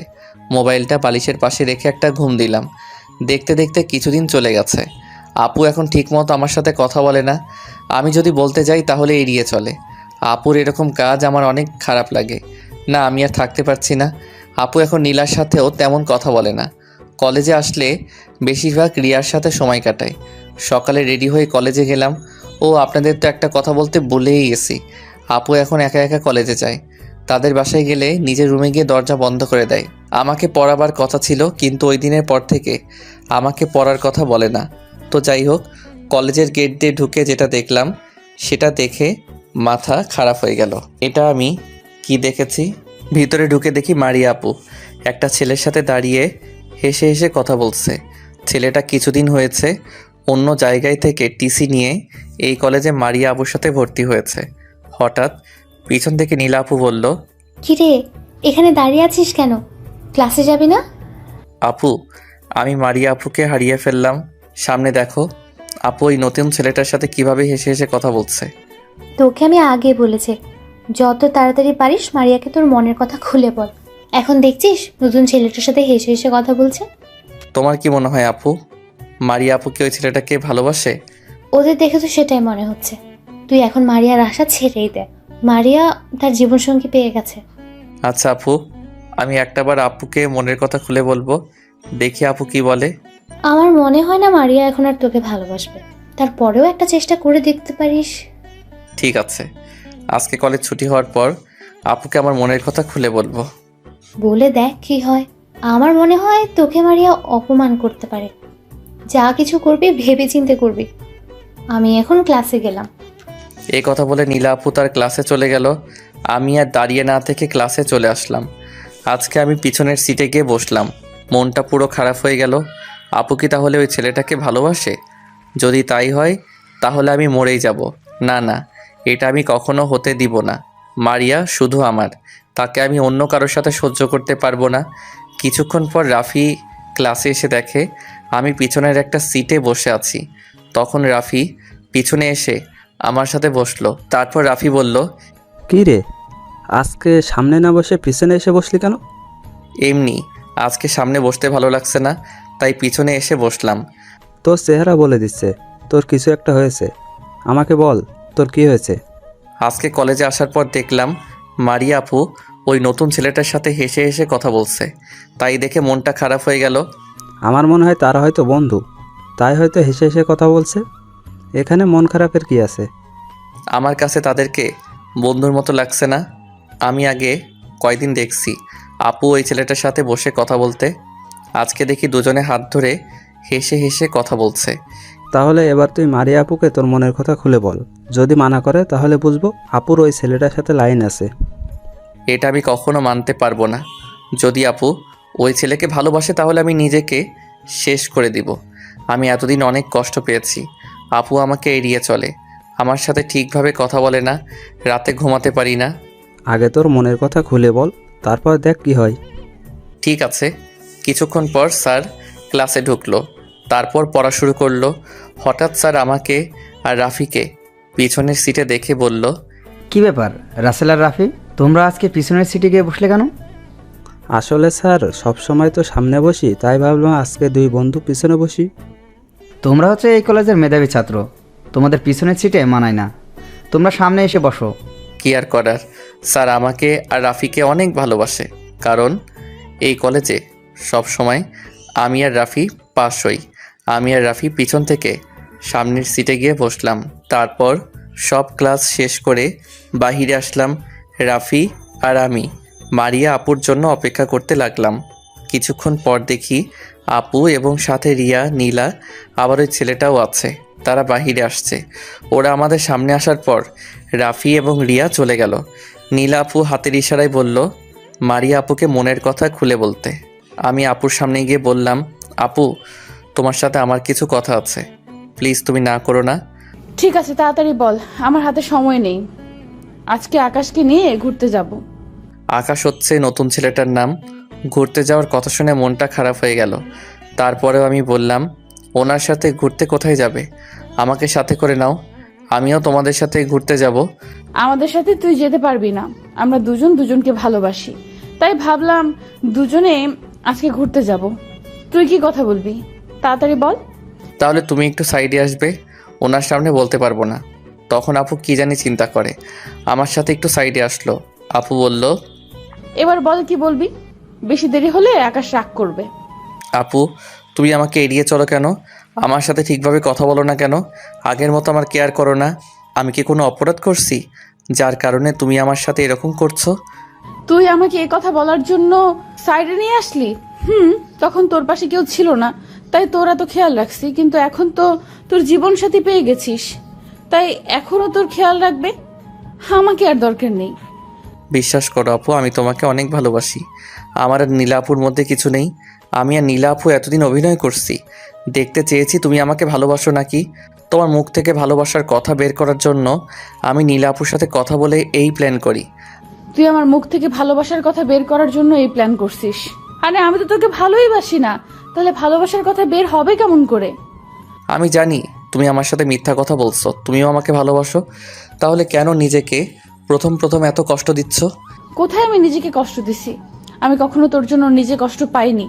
আর একটা কথা শুনে রাখ, তোকে আমি চাচাতো ভাই বলে এত খেয়াল রাখছি, আর অন্য কিছু নয়। আমি তোর মতো ছোট ছেলেকে কখনো ভালোবাসি নাই, আর ভালোবাসবও না। আমি এখন আকাশকে ভালোবাসি। তুই আর কখনো আমার সামনে ভালোবাসার কথা বলতে আসবি না, সব সময় চাচাতো ভাইয়ের মতোই থাকবি। বাই। এ কথা বলে আপু আকাশ ছেলেটার সাথে কলেজ থেকে বেরিয়ে গেল। তার মানে আপু আমাকে চাচাতো ভাই হিসেবে এতদিন খেয়াল রাখছে, আমাকে কখনো ভালোবাসে নাই। নিজের চোখ দিয়ে পানি পড়তে লাগলো। তাহলে আপু এখন আমার আর নেই, সে এখন অন্য কারো। নিজেকে শেষ করে দিতে ইচ্ছে করছে, কিন্তু পারছি না। আমি ছাড়া আমার মা বাবাকে দেখার মতো কেউ নেই। আমি তাদের একমাত্র সন্তান। কলেজ থেকে বেরিয়ে একটা নদীর পাড়ে চলে গেলাম। নদীর কিনারায় বসে ইচ্ছে মতো কান্না করতে লাগলাম। তারপর সন্ধ্যায় বাসায় ফিরে আসলাম। কলিং বেল চাপ দেওয়ার পর আম্মু এসে দরজা খুলে দিল। আমাকে দেখে আম্মু বলল, কিরে তুই এতক্ষণ কোথায় ছিলি? সেই দুপুরে তোর কলেজ ছুটি হয়েছে আর তোর চোখ দুটো লাল হয়ে আছে কেন? আসলে আমি আমার এক বন্ধুর বাসায় ছিলাম। ওর আব্বু আম্মু আমাকে দুপুরে খাবার না খেয়ে ছাড়ে নাই, আর চোখে কি যেন পড়ছে তাই লাল হয়ে আছে। তাহলে আমাদের একটা ফোন করে বলবি না? রাফির কাছে ফোন দিছি, সে বলল তার সাথে নেই, এখন রুমে গিয়ে ফ্রেশ হয়ে নেই। ঠিক আছে বলে নিজের রুমে চলে আসলাম। আম্মুকে সত্যটা বললাম না, আম্মু শুনলে রাগ করবে। রুমে এসে ওয়াশরুমে ঢুকে ঝর্ণা ছেড়ে দিয়ে অনেক কান্না করলাম। প্রায় 1 ঘন্টা ধরে গোসল করলাম। তারপর বের হয়ে বিছানায় শুয়ে পড়লাম। দেখতে দেখতে আরও কিছুদিন চলে গেল। মারিয়া আপু এখন আমার সাথে একদম কথা বলে না। সে সবসময় আকাশ ছেলেটার সাথে থাকে। এসব দেখে আড়ালে গিয়ে কান্না করি। সকালে কলেজে যাওয়ার জন্য রেডি হয়ে নিচে আসলাম। দেখি আব্বু আম্মু আমার জন্য অপেক্ষা করছে। আমি একটা চেয়ার টেনে বসলাম। তখন আব্বু বলল, কিরে রাসেল, তুই দিন দিন কেমন জানি হয়ে যাচ্ছিস। আগের থেকে চেহারা অনেক খারাপ হয়ে গেছে। তোর কি কিছু হয়েছে? না আব্বু, আমার কিছু হয়নি, আমি ঠিক আছি। আম্মু আমাকে নাস্তা দাও। রাসেল, তুই আমাদের কাছে কথা লুকাচ্ছিস। তোর কিছু হয়ে গেলে আমরা কি নিয়ে বাঁচবো? তোর কষ্ট আমাদের সহ্য হচ্ছে না। আগের মতো খাওয়া দাওয়া করিস না, তোর বড় আম্মুর বাসায়ও যাস না, সারাদিন রুমে থাকিস। আব্বু বলছি তো আমার কিছু হয়নি, আমাকে নিয়ে তোমাদের চিন্তা করতে হবে না। আম্মু তুমি কি আমাকে নাস্তা দিবে নাকি না খেয়ে চলে যাব? দিচ্ছি বাবা, আমাদের আবার তোর বড় আম্মুর বাসায় যেতে হবে। আজকে মারিয়াকে দেখতে আসবে, ছেলে নাকি মারিয়ার পছন্দ আছে। এখানে আমাকে বলার কি আছে? তোমাদের যেতে বলছে যাবে। আমি হালকা নাস্তা করে বাসা থেকে বেরিয়ে আসলাম। কথাটা শুনে মন খারাপ হয়ে গেল। মারিয়ার আপুর পছন্দের ছেলে তো আকাশ ছেলেটা। না, আমি বাসায় থেকে আপুর বিয়ে দেখতে পারবো না। আমি আর এই দেশে থাকবো না। আমি বাইরে গিয়ে পড়াশোনা করব। এই দেশে থাকলে আপুর মায়া কাটাতে পারবো না। কলেজে গিয়ে সোজা প্রিন্সিপাল স্যারের অফিস রুমে অনুমতি নিয়ে ঢুকলাম। ভিতরে ঢুকে প্রিন্সিপাল স্যারকে সালাম দিয়ে বললাম, স্যার আমি আর এই কলেজ থেকে পড়াশোনা করব না। আমি চাই বাইরে গিয়ে পড়াশোনা শেষ করতে। তাই আপনি আমাকে টিসিটা দিয়ে দেন। সব কিছু বুঝলাম, কিন্তু তোমার এই কলেজে পড়তে সমস্যা কোথায়? কেউ কি তোমাকে কিছু বলেছে? শুধু একবার তার নাম বলো, ঘাড় ধাক্কা দিয়ে কলেজ থেকে বের করে দিব। না স্যার, কেউ আমার সাথে কিছু করে নাই। আমি এমনি এই কলেজে পড়তে চাই না। আমি বাইরে পড়ালেখা করব। কি আর করার, তুমি না থাকলে তো জোর করে রাখা যাবে না। ঠিক আছে, এই নাও। ধন্যবাদ। আর সালাম দিয়ে প্রিন্সিপাল স্যারের অফিস থেকে বেরিয়ে আসলাম। হঠাৎ রাফিয়া রিয়া আপু আমার সামনে পড়ল। তখন রিয়া আপু বলল, কেমন আছো রাসেল? তোমাকে তো ঠিক মতো দেখা যায় না, কোথায় থাকো তুমি? আমি ভালো আছি আপু, আর আমি আর এই কলেজে পড়বো না। আমি বাইরে গিয়ে পড়াশোনা শেষ করব। আমি জানি তুই কেন কলেজ থেকে বাইরে চলে যাবি। তোর কষ্ট আমি বুঝি রে। তোকে কিছু বলার নাই, শুধু একটা কথাই বলবো, তোর এই বন্ধুটাকে একটু স্মরণ করিস। আমি তো তোমাদের কথা কিছুই বুঝতে পারছি না, কি হয়েছে রাসেল? আমি তোকে সব খুলে বলবো, আর যেদিন যাবি আমার সাথে দেখা করে যাস। আমি ঠিক আছে বলে বাসায় চলে আসলাম। কলিং বেল চাপ দেওয়ার পর আম্মু এসে দরজা খুলে দিল। আম্মু দেখি কেমন খুশি খুশি লাগছে। আমাকে দেখে বলল, তুই আজকে তাড়াতাড়ি চলে আসলি যে, তোর শরীর খারাপ নাকি? না আম্মু, আমি ঠিক আছি। আর তোমাকে দেখি খুশি খুশি লাগছে, ব্যাপার কি? আর আমার মেয়ের বিয়ে ঠিক হয়েছে, আর 10 দিন পরে মারিয়ার বিয়ে। ছেলেটা মারিয়ার সাথে পড়ে, সবাই ছেলেকে পছন্দ করেছে। ও আচ্ছা, ঠিক আছে, আমি রুমে গেলাম। এই কথা বলে নিজের রুমে চলে আসলাম। আপুর বিয়ের কথা শুনে চোখ দিয়ে পানি পড়তে লাগলো। আপুকে ভুলতে চেষ্টা করেছি, কিন্তু কিছুতেই ভুলতে পারছি না। নিজের রুমে এসে দরজা বন্ধ করে শুয়ে পড়লাম। রাতে সবাই মিলে খাবার খেতে লাগলাম। তখন আমি আব্বু আম্মুকে বললাম, তোমাদের আমি একটা কথা বলতে চাই। আমার কথা শুনে তোমরা কোনো প্রশ্ন করতে পারবে না। আমি যেভাবে বলবো সেভাবে কাজ করবে। তুই কি কথা বলবি যে কথা শুনে তোকে কোনো প্রশ্ন করা যাবে না? আমি আর এই দেশে থেকে পড়াশোনা করতে চাই না। আমি বাইরে গিয়ে পড়াশোনা শেষ করতে চাই। আব্বু আম্মু আমাকে কোনো কারণ জিজ্ঞেস করবে না। আগামী 7 দিনের ভিতরে আমার বাইরে যাওয়ার ব্যবস্থা করো। ঠিক আছে, তুই যেভাবে বলবি আমি সেভাবেই করব। তোকে কোনো কারণ জিজ্ঞাসা করব না। শুধু একটা কথা, তোকে ছাড়া আমরা থাকবো কেমন করে? আব্বু আম্মু এই কয়টা বছর একটু কষ্ট করে থেকো। আমি খুব তাড়াতাড়ি চলে আসবো। এসে তোমাকে রেস্ট দিয়ে তোমার অফিসের দায়িত্ব পালন করব। বাবা, তুই তো কোনো প্রশ্ন করতে মানা করছিস, তবে তোর এই মায়ের সাথে সবসময় কথা বলবি। তোকে ছাড়া আমি থাকতে পারবো না। ঠিক আছে আম্মু, আর একটা কথা, আমি যে বাইরে যাব এটা বড় আব্বু আম্মু তারা যেন কেউ না জানে, এমনকি মারিয়া আপু যেন না জানে। আব্বু আম্মু ঠিক আছে বলল। আমি খাবারকে নিজের রুমে চলে আসলাম, তারপর বিছানায় শুয়ে পড়লাম। আজ 5টা বছর পর নিজের দেশে যাচ্ছি, বাহিরে অনার্স কমপ্লিট করছি। আল্লাহর রহমতে আমি ভালো রেজাল্ট করছি। এখন দেশে গিয়ে বাবার অফিস দেখাশোনা করব, বাবাকে এবার রেস্ট দিব। এবার চলুন একটু 5 বছর আগে থেকে ঘুরে আসি। আব্বুকে ওদিন বাহিরে যাওয়ার কথা বলার পর আব্বু 7 দিনের মধ্যে আমার সব কিছু রেডি করে ফেলছে। ওই 7 অনেক কষ্টে কাটিয়েছি। আসার সময় শুধু রাফিকে বলে এসেছি, বড় আব্বু আম্মু কেউ জানে না, তাদের সাথে কোনো যোগাযোগ করি নাই। আব্বু আম্মু মারিয়া আপুর কথা জিজ্ঞেস করলে আমি ফোন কেটে দিতাম, আপুর কথা শুনতে চাই না। আজকে ওনার জন্য নিজের বাবা মাকে ছেড়ে দূরে এসেছি। আমি মারিয়া আপুকে একদম ভুলে গেছি। বাহিরে আসার পর অনেক বন্ধু হয়েছে, তাদের সাথে সময় কাটাতে অনেক ভালো লেগেছে। মারিয়া আপুর হয়তো বিয়ে হয়ে এতদিনে বাচ্চা কাচ্চা হয়ে গেছে, থাক আপু সুখে। এখন আর আমি ওনাকে ভালোবাসি না, ওনার জন্য আমার অনেক চোখের পানি ঝরছে। রাফির সাথে মাঝে মাঝে কথা বলতাম, রাফি আর রিয়া আপুর বিয়ে হয়ে গেছে।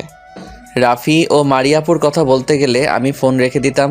তো যাই হোক, সব কিছু গুছিয়ে হোস্টেল থেকে বেরিয়ে একটা ট্যাক্সি নিয়ে এয়ারপোর্টে চলে আসলাম। ভাড়া মিটিয়ে এয়ারপোর্টের ভিতরে ঢুকে গেলাম। সব কিছু শেষ করে বিমানে গিয়ে বসলাম। প্রায় 5-6 ঘন্টা পর বাংলাদেশ এয়ারপোর্টে বিমান ল্যান্ড করলো। আব্বু আম্মু কেউ জানে না আমি যে বাংলাদেশে আসছি, তাদের সারপ্রাইজ দিব বলে বলি নাই। তো যাই হোক, বাংলাদেশ এয়ারপোর্টের ভিতরে সব কাজ শেষ করে বাহিরে আসলাম। বাহিরে এসে একটা ট্যাক্সি নিয়ে বাসায় যেতে লাগলাম। এই 5 বছরে বাংলাদেশের দৃশ্য অনেক পরিবর্তন হয়ে গেছে, সব কিছু নতুনের মতো লাগছে। আমি আপনাদের একটা কথা বলি, আব্বু আম্মুর সাথে মাসে 1-2বার কথা বলতাম। আমার যখন টাকার প্রয়োজন হতো তখন আব্বুকে ফোন দিতাম, আর রাফির সাথে 2-3 মাস পর একবার কথা বলতাম। তো যাই হোক, আপনাদের সাথে কথা বলতে বলতে বাসার সামনে চলে আসলাম। ভাড়া মিটিয়ে গেট দিয়ে ঢুকলাম ভিতরে। দারোয়ান চাচা আমাকে দেখে বলল, আরে রাসেল বাবাজি যে, তুমি বাসায় আসবে আমি তো জানতাম না। চাচা আমি বাসায় আসবো এটা কেউ জানে না, সবাইকে সারপ্রাইজ দিব। ও, ব্যাগগুলো আমার হাতে দাও, আমি ভিতরে নিয়ে যাচ্ছি। চাচা লাগবে না, আমি নিতে পারবো, তোমাকে কষ্ট করতে হবে না। আমি তো মনে করছি তুমি আর আমাদের বাসায় নেই। কী যে বলো, এই তোমাদের মতো বাসা, তোমার আব্বু আম্মুর মতো মানুষকে ছেড়ে যেতে ইচ্ছে করে না, তাই এখনও রয়ে গেছি। ঠিক আছে চাচা, তাহলে আপনি থাকেন, আমি ভিতরে গেলাম। এই বলে দরজার সামনে চলে আসলাম। তারপর কলিং বেল চাপ দিলাম। কিছুক্ষণ পর একটা মেয়ে এসে দরজা খুলে দিল। তাকে দেখে আমি তো অবাক হয়ে গেলাম। এ আর কেউ নয়, মারিয়া আপু। কিন্তু আপুর চেহারার এই অবস্থা কেন? আগের থেকে অনেক শুকিয়ে গেছে, চেহারা কেমন পাল্টে গেছে। আপু আমাকে দেখে এমন কিছু করবে সেটা আমি কখনো ভাবিনি। আপু আমাকে দেখে জড়িয়ে ধরে কান্না করে দিল। তখন আমি আপুকে আমার কাছ থেকে জোর করে ছাড়িয়ে বললাম, আরে আপু, আপনি আমাকে জড়িয়ে ধরলেন কেন? আপনার স্বামী যদি দেখে তাহলে খারাপ ভাববে। তুই আমাকে আপনি করে বলছিস কেন? আর আমার তো বিয়ে হয়নি, তাহলে স্বামী আসবে কোথা থেকে? আপনি আমার বড়, তাই আপনাকে আপনি করে বলছি। আর আপনার বিয়ে হয়নি মানে? আমি তো বিদেশ যাওয়ার পর আপনার বিয়ে হওয়ার কথা ছিল। হবার কথা ছিল কিন্তু হয়নি, কারণ আকাশ ছেলেটা আগে একটা মেয়েকে বিয়ে করেছে, সেটা আমরা কখনোই জানতাম না। ওই মেয়েটা বিয়ের দিন পুলিশ এবং সব প্রমাণ নিয়ে এসেছে, তারপর পুলিশ আকাশকে ধরে নিয়ে গেছে। ও, তাহলে পরে আবার বিয়ে করেন নাই কেন? আর আপনার চেহারার এই অবস্থা কেন? আগের থেকে এরকম শুকিয়ে গেছেন কেন? পরে আর বিয়ে করার ইচ্ছা ছিল না, তাই আর বিয়ে করি নাই। আর শরীরের এই অবস্থা হয়েছে, আমি একজনকে অনেক কষ্ট দিছি, তাই নিজেকে কষ্টের মধ্যে রাখছি। খাওয়া দাওয়া ঘুম ঠিক মতো না যাওয়ার কারণে এই অবস্থা। এভাবে জীবন চলে না, আবার নতুন করে শুরু করেন। এভাবে নিজেকে কষ্ট দিয়ে কী লাভ? তুই কি আমাকে এখনো আর ভালোবাসিস? আমি তোমাকে অনেক আগে ভুলে গেছি। পড়াশোনায় মন দিয়েছি, আল্লাহর রহমতে ভালো রেজাল্ট করে আসছি। আমাকে কি ক্ষমা করে আপন করে নেওয়া যায় না? আমি কথা দিচ্ছি তোকে আর কখনো কষ্ট পেতে দিব না, সব সময় তোর কথা মতো চলবে। সরি আপু, সেটা আপনি অনেক আগে হারিয়ে ফেলছেন। তখন তো আবেগের বশে ভালোবেসেছি, এখন আবেগ কেটে গেছে। আমারই ভুল ছিল ছোট হয়ে আপনাকে ভালোবাসা। তুই কি সত্যিই আমাকে ভুলে গেছিস? এখন আর আমাকে ভালোবাসিস না? আপনাকে আমি বলছি না আমি আর আপনাকে ভালোবাসি না, আর এখন কেন আমাকে ভালোবাসতে আসছেন? যখন ভালোবাসার কথা বলছি তখন তো বলছেন ভালোবাসার কথা নিয়ে আপনার সামনে না যেতে। তখন আমি বুঝতে পারি নাই, কিন্তু তুই চলে যাবার পর তোর অভাবটা বুঝতে পারছি। আমি বুঝতে পারছি আমার জীবনে তুই ছাড়া কোনো কুল কিনারা নাই। আর ওই সময় তোর উপর রাগ হয়েছে, তুই আর নীলা আমাকে কিছু না বলে প্রেম করছিস। তখন আমি তোকে ছোট ভাই হিসেবে এত খেয়াল রাখছি, কিন্তু আমি বুঝতে পারি নাই তুই যে আমাকে ভালোবাসিস। আর আকাশ ছেলেটাকে দেখে আমার অনেক ভালো লেগে যায়, তাই ওকে প্রপোজ করি। আকাশও রাজি হয়ে যায়। তারপর কি হলো তুই তো জানিস। যদি বিয়ের দিন ওই মেয়েটা না আসতো তাহলে তো এতদিন আপনার বিয়ে হয়ে যেত। আপনি জানেন একমাত্র আপনাকে ভুলে থাকার জন্য মা বাবাকে ছেড়ে বাহিরে গেছি পড়ালেখা করার জন্য। আমি দাঁড়িয়ে থেকে আপনার বিয়ে দেখতে পারবো না, এমন কোনো দিন নেই আপনার জন্য চোখের পানি ফেলি নাই। আপনার জন্য আমি অনেক কষ্ট পেয়েছি। এখন আপনি আপনার জীবনসাথী অন্য কাউকে খুঁজে নেন। আমি আর আপনাকে ভালোবাসি না, এবার আমার পথ ছাড়েন। মারিয়াপু আর কোনো কথা না বলে আমার পথ থেকে সরে দাঁড়ালো। আপুর সাথে কথা বলে মাথা পুরো গরম হয়ে গেল। এখন আসছে ভালোবাসতে। যখন আমি ভালোবাসার কথা বলেছি তখন আমাকে দূর করে তাড়িয়ে দিছে। আমার সামনে আকাশের হাত ধরে ঘোরাঘুরি করছে। আমি তাকে কখনো ভালোবাসবো না। নিজের রুমে এসে শুয়ে পড়লাম। হঠাৎ আম্মু আমার রুমে আসলো। তখন আম্মু আমাকে জড়িয়ে ধরে কান্না করে দিল। আমি বললাম, এ আম্মু তুমি কান্না করছো কেন? তুই আমাদের না বলে আসলি কেন? তুই আমাদের ফোন করে বলিস নাই, আর বাসায় এসে আমার সাথে দেখা না করে রুমে এসে শুয়ে পড়লি কেন?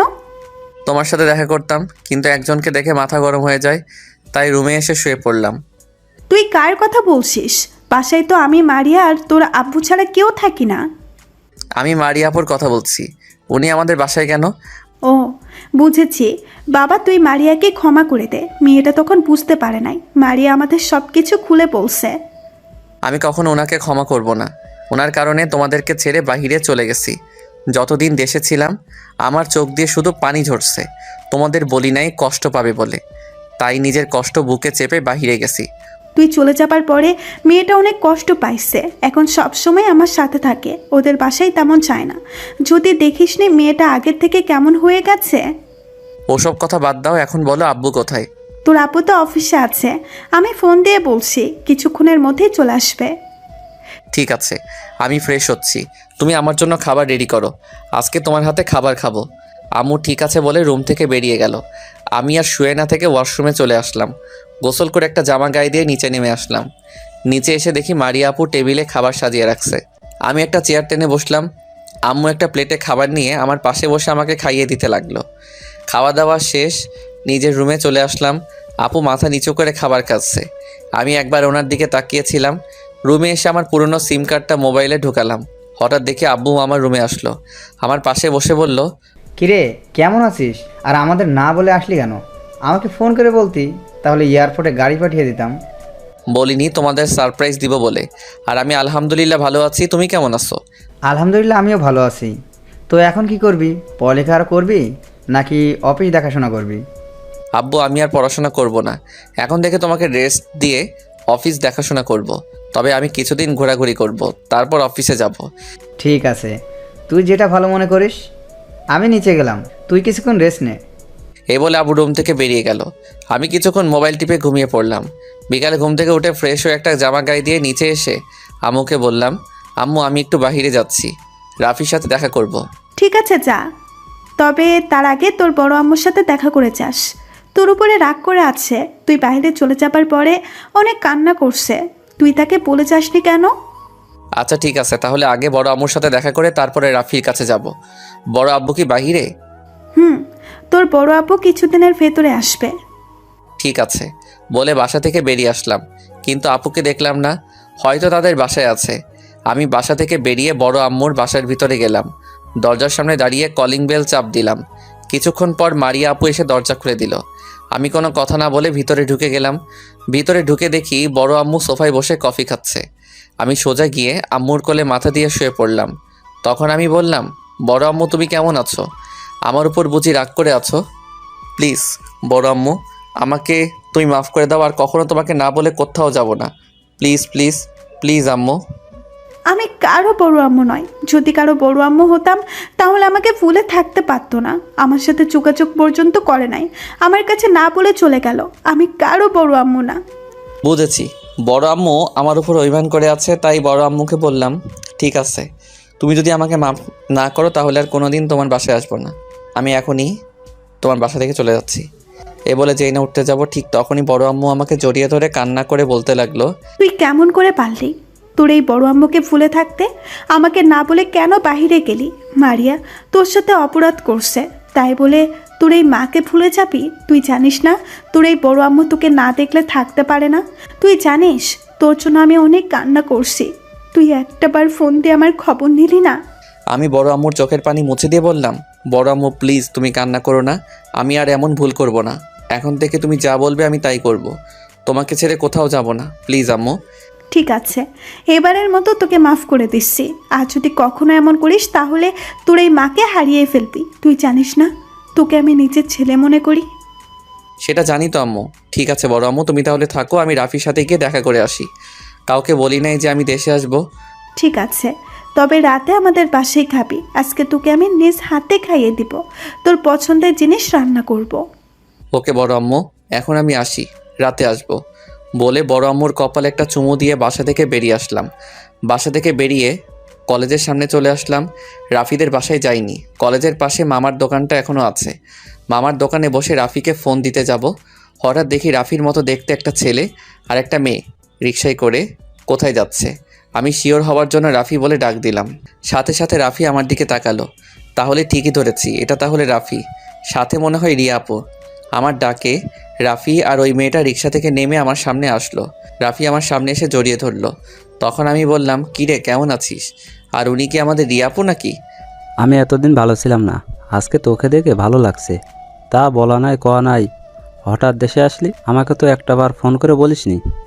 আরে আমি কাউকে বলে আসিনি নাই। আর রিয়া আপু তুমি কেমন আছো? আলহামদুলিল্লাহ ভালো আছি। তুমি কেমন আছো রাসেল? আমিও ভালো আছি আপু। তা রিকশা করে কোথায় যাচ্ছেন? আমরা একটু মার্কেটে গেছিলাম, মার্কেট থেকে বাসায় যাচ্ছি। তুই এসেছিস, এখন প্রতিদিন আড্ডা যাওয়া যাবে। শালা সিনিয়র মেয়ে বিয়ে করে জীবনটা তেজপাতা হয়ে গেছে। কি? তুই আমাকে বিয়ে করার পর তোর জীবন তেজপাতা হয়ে গেছে? আজকে তুই বাসায় আয়, আজকে তোর একদিন, আমার যে কয়দিন লাগে। সরি জানু, আমার ভুল হয়ে গেছে, আর কখনো এমন কথা বলবো না। প্লিজ তুমি আমাকে মাফ করে দাও, তুমি অনেক ভালো একটা মেয়ে। হয়েছে হয়েছে, তোদের ঝগড়া বন্ধ কর, চল কোথাও গিয়ে বসি, অনেক বছর পর দেখা। রাসেল, আমার বাসায় একটু কাজ আছে, তুমি রাফিকে নিয়ে ঘুরতে যাও, পরে একদিন আমি তোমাদের সাথে ঘুরবো। আমি ঠিক আছে বললাম। তারপর রাফি রিয়া আপুকে একটা রিকশায় উঠিয়ে দিয়ে আমার কাছে আসলো। দুজনে একটা পার্কে গেলাম। তখন রাফি বলল, তো বল এখন কি করবি? লেখাপড়া চালিয়ে যাবি নাকি তোর আব্বুর অফিস দেখাশোনা করবি? ভাবছি আব্বুকে এবার রেস্ট দিব, আমি অফিস দেখাশোনা করব। আব্বু একা একা আর কত করবে? ঠিক বলছিস, আঙ্কেলের তো বয়স হয়েছে, তাই এবার একটা বিয়ে করে নে। না রে, এখন বিয়ের ব্যাপারে ভাবি নাই। আচ্ছা তুই কি জানিস মারিয়া এখন বেশিরভাগ আমাদের বাসায় থাকে, তবে মারিয়া আপুর চেহারা আগের থেকে অনেক পাল্টে গেছে। তোকে তো মারিয়া আপুর ব্যাপারে কথা বলতে গেলে ফোন কেটে দিস। আকাশ ছেলেটা ভালো না, ও একটা মেয়েকে বিয়ে করে দেশের বাড়ি থেকে ঢাকায় চলে আসে। তারপর ওই মেয়ে বিয়ের সময় পুলিশ নিয়ে আসে, পুলিশ আকাশকে ধরে থানায় নিয়ে যায়। আমি এসব শুনেছি। এখন তুই কি জানিস মারিয়া আপু আমাকে ভালোবাসার কথা বলে, তাকে আপন করে নেওয়ার জন্য। তাহলে নিয়ে নে। মারিয়া আপু এই 5 বছরে নিজের শরীরের কোনো যত্ন নেয় না, খাওয়া দাওয়া ঠিক মতো করে না, তাই আপুর চেহারা এরকম হয়ে গেছে। আপুর দিকে তাকালে অনেক মায়া লাগে রে। আচ্ছা এসব বিষয় বাদ দে, এখন বল তুই কি পড়ালেখা করবি নাকি তোর আব্বুর অফিস দেখাশোনা করবি? না রে, আমি আর পড়ালেখা করব না, আব্বুর অফিস দেখাশোনা করব। তুই জানিস আমাদের ঘর আলো করার জন্য মেহমান আসতে, মানে আমি বাবা হতে চলেছি। তাহলে তো ভালোই, ট্রিট যেন পাই। আরও কিছুক্ষণ কথা বলে রাফিকে বিদায় দিয়ে বাসায় চলে আসলাম। আমাদের বাসায় না, বড় আম্মুর বাসায় এসেছি। কলিং বেল চাপ দেওয়ার পর একজন এসে দরজা খুলে দিল। তাকে দেখে অবাক হয়ে গেলাম, উনি এখানে কখন আসলো? সে আর কেউ নয়, নীলা আপু। তবে আপুর কোলে একটা বাচ্চা দেখি। নীলা আপু আমাকে দেখে বলল, কিরে কেমন আছিস? বাইরে গিয়ে তো আমাদের ভুলে গেছিস, একটাবার ফোন দিয়ে খোঁজ খবর নেস নাই। আলহামদুলিল্লাহ আমি ভালো আছি। তুমি কেমন আছো আপু? আসলে লেখাপড়া চাপে কারোর সাথে তেমন যোগাযোগ করতে পারি নাই। আর আমি বাহিরে কেন গেছি সেটা হয়তো তুমি জানো। আমিও ভালো আছি, তাই বলে একটা ফোন দিয়ে যোগাযোগ করবি না? তো এখন কি করবি? লেখাপড়া আরও করবি? না আপু, নিজেদের অফিস দেখাশোনা করব। আচ্ছা আপু, তোমার কোলে এই বাচ্চাটাকে? ও আমার মেয়ে মাইশা। তুই বাইরে যাওয়ার 1 বছর পর আমার বিয়ে হয়, আর মাইশার বয়স মাত্র 1 বছর। ওর আপু বাইরে থাকে। তো আমাকে কি বাহিরে দাঁড় করিয়ে রাখবে? ভিতরে যেতে বলবে না? সরি রে, তোকে অনেক বছর পর দেখছি তো, তাই কথা বলা শুরু করছি। আচ্ছা ভেতরে আয়। আমি আর নীলা আপু ভিতরে ঢুকলাম। ভিতরে ঢুকে দেখি বড় আম্মু আর মারিয়া আপু সোফায় বসে কথা বলছে। বড় আম্মু আমাকে দেখে বলল, কিরে বাবা, এসেছিস? আয় আমাদের সাথে বসে গল্প কর। আমি তোর জন্য কফি নিয়ে আসছি। রান্না শেষ হতে আরও কিছুক্ষণ সময় লাগবে। এই কথা বলে বড় আম্মু ভিতরে চলে গেল। আমি সোফায় গিয়ে বসলাম। নীলা আপুও আমাদের সাথে বসলো। তখন নীলা আপু বলল, তো রাসেল, এখন কি বিয়ে শাদী করবি? পছন্দের কোনো মেয়ে আছে? যদি না থাকে তাহলে তোর জন্য মেয়ে দেখি। নীলা আপুর কথা শুনে মারিয়া আপু চোখ গরম করে নীলা আপুর দিকে তাকালো। আমিও কম কিসের। আমি বললাম, তোমাকে আমার জন্য মেয়ে খুঁজতে হবে না, আমার পছন্দের একটা মেয়ে আছে, বিয়ে করলে তাকেই করব। আমার কথা শুনে তো মারিয়া আপুর মুখে হাসি ফুটেছে। উনি হয়তো ভাবছে তার কথা বলছি। তখন নীলা আপু বলল, তা মেয়েটা কে? কোথায় থাকে? কি করে? তার বাসা কোথায়? আরে আস্তে, এত প্রশ্ন একসাথে করলে আগে কোনটার উত্তর দিব? ঠিক আছে, তাহলে একটা একটা করে উত্তর দে। মেয়েটার নাম প্রেমা। আমি আর প্রেমা বাহিরে একসাথে পড়াশোনা করেছি। ও যদি না থাকতো তাহলে আমি কখনো বাহিরে পড়তে পারতাম না। ও সবসময় আমার কেয়ার করছে। ওর বাসা ঢাকায়, ওর একটা কাজ আছে, তাই সে কিছুদিন পর বাংলাদেশে আসবে। আমার কথা শুনে মারিয়াপুর মনটা খারাপ হয়ে গেল। আপু হয়তো ভাবছে ওনার কথা বলবো। আপু আর 1 মিনিট না বসে ভিতরে চলে গেল। তখন নীলা আপু বলল, রাসেল, তুই আমাকে সত্যি করে বল তো, তুই কি সত্যি প্রেমাকে ভালোবাসিস, নাকি মারিয়াকে কষ্ট দেওয়ার জন্য বলছিস? তুমি ঠিকই ধরেছ আপু, প্রেমা নামে আমি কাউকে চিনি না, শুধু মারিয়া আপুকে কষ্ট দেওয়ার জন্য বলেছি। তুমি তো জানো আপু আমাকে ভালোবাসার কথা বলাতে কি বলেছে, আর ওনার জন্য আমি কত কষ্ট পেয়েছি। একটা দিনও রাতে ঠিকভাবে ঘুমাতে পারি নাই, খাওয়া দাওয়া ঠিকমতো করতে পারি নাই। আমি তো সব জানি। তুই জানিস আমি মারিয়াদের বাসায় কেন? কারণ মারিয়া আমাকে ফোন দিয়ে আসতে বললো, আর তুই এসেছিস সেটাও বললো। তুই মারিয়ার সাথে কি কথা বলছিস সব কিছু আমাকে খুলে বলছে। আমি কি কোনো খারাপ কথা বলছি? আমি যা সত্যি তাই বললাম। ওনাকে আমি এখন আর ভালোবাসি না। আমি ওনার জন্য অনেক কষ্ট পেয়েছি, নিজের মা বাবাকে ছেড়ে বাহিরে গেছি। তুই একটাবার মারিয়ার চেহারার দিকে লক্ষ্য করছিস? আগের সেই মারিয়া কি এখনও আছে? মেয়েটা তার ভুল বুঝতে পেরেছে, তাকে তুই ক্ষমা করে দে। মানুষ বলতেই ভুল আছে। আর তখন তো মারিয়া তোর প্রতি ভালোবাসা ছিল না। জোর করে তো আর কারো মন পাওয়া যায় না। তুই চলে যাবার পরে মারিয়া তোর অভাব বুঝতে পেরেছে। আমি চাই তুই মারিয়াকে ভালোবেসে আপন করে নে। আপু যতই বলি আমি মারিয়া আপুকে এখন ভালোবাসি না, কিন্তু ঠিকই ওনার জন্য এখনও আমার মন কাঁদে। আবার কষ্টের কথা মনে পড়লে রাগ উঠে যায়। তুই যেমন মারিয়ার জন্য কষ্ট পেয়েছিস, ঠিক তেমনি মারিয়াও তোর জন্য কষ্ট পেয়েছে। তুই ওকে মাফ করে দে। না আপু, আমি ওনাকে এত সহজে মাফ করব না। ওনাকে আরও কষ্ট পেতে হবে। যদি আকাশের ওই ঘটনা না ঘটতো তাহলে তো এতদিনে উনি বিয়ে করে শ্বশুরবাড়িতে থাকতো। তখন তো আমার কথা ভুলেও মনে করতো না। এখন বিয়ে না হওয়া আমাকে মনে পড়ছে। তাও তোর কথা ঠিক আছে, কি আর করার, কপালে যা লেখা ছিল তাই হয়েছে। তবে বেশি কষ্ট দিস না। এমনিতেই মারিয়া আগের থেকে অনেক শুকিয়ে গেছে। আগের মতো এমনটা করিস না যেটাতে মারিয়া দুনিয়া ছেড়ে চলে যায়। না আপু, আমি ওনার সাথে এমন কিছুই করব না।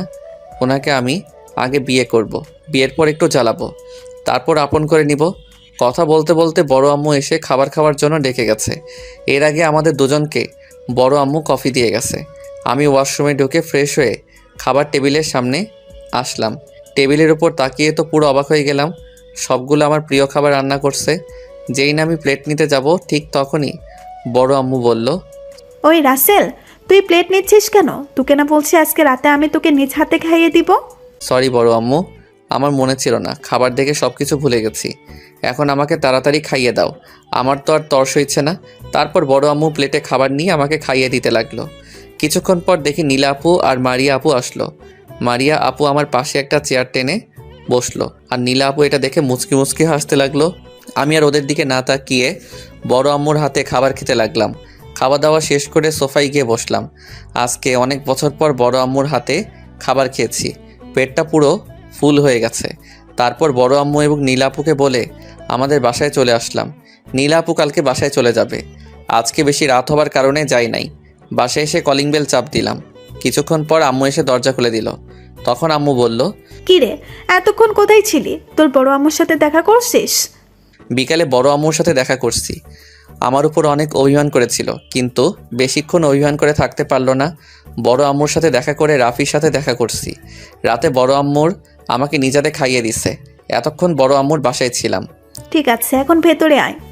আম্মু, তোমাদের সাথে আমার কিছু কথা আছে। আব্বু কোথায় সেটা বলো। তোর আব্বু তো রুমে আছে, তা কি কথা বলবি? আগে আমার সাথে তোমাদের রুমে চলো, তারপর সব খুলে বলছি। আম্মু আর কোনো কথা না বলে দরজা লাগিয়ে আমার সাথে তাদের রুমে আসলো। রুমে এসে দেখি আব্বু মোবাইলে কার সাথে যেন কথা বলছে। আমাদের মা ছেলেকে একসাথে দেখে ফোন কেটে দিল। তখন আব্বু বলল, কি ব্যাপার, হঠাৎ মা ছেলে একসাথে রুমে আসলে? কিছু বলবে নাকি? আমি কিছু বলবো না, তোমার ছেলে নাকি আমাদের কি বলবে। তো রাসেল বাবা আমাদের কি কথা বলবে শুনি? আমি আব্বু আম্মুর মাঝখানে বসে বলতে লাগলাম, তোমরা তো আমার বাইরে যাওয়ার সব কাহিনী জানতে পেরেছো।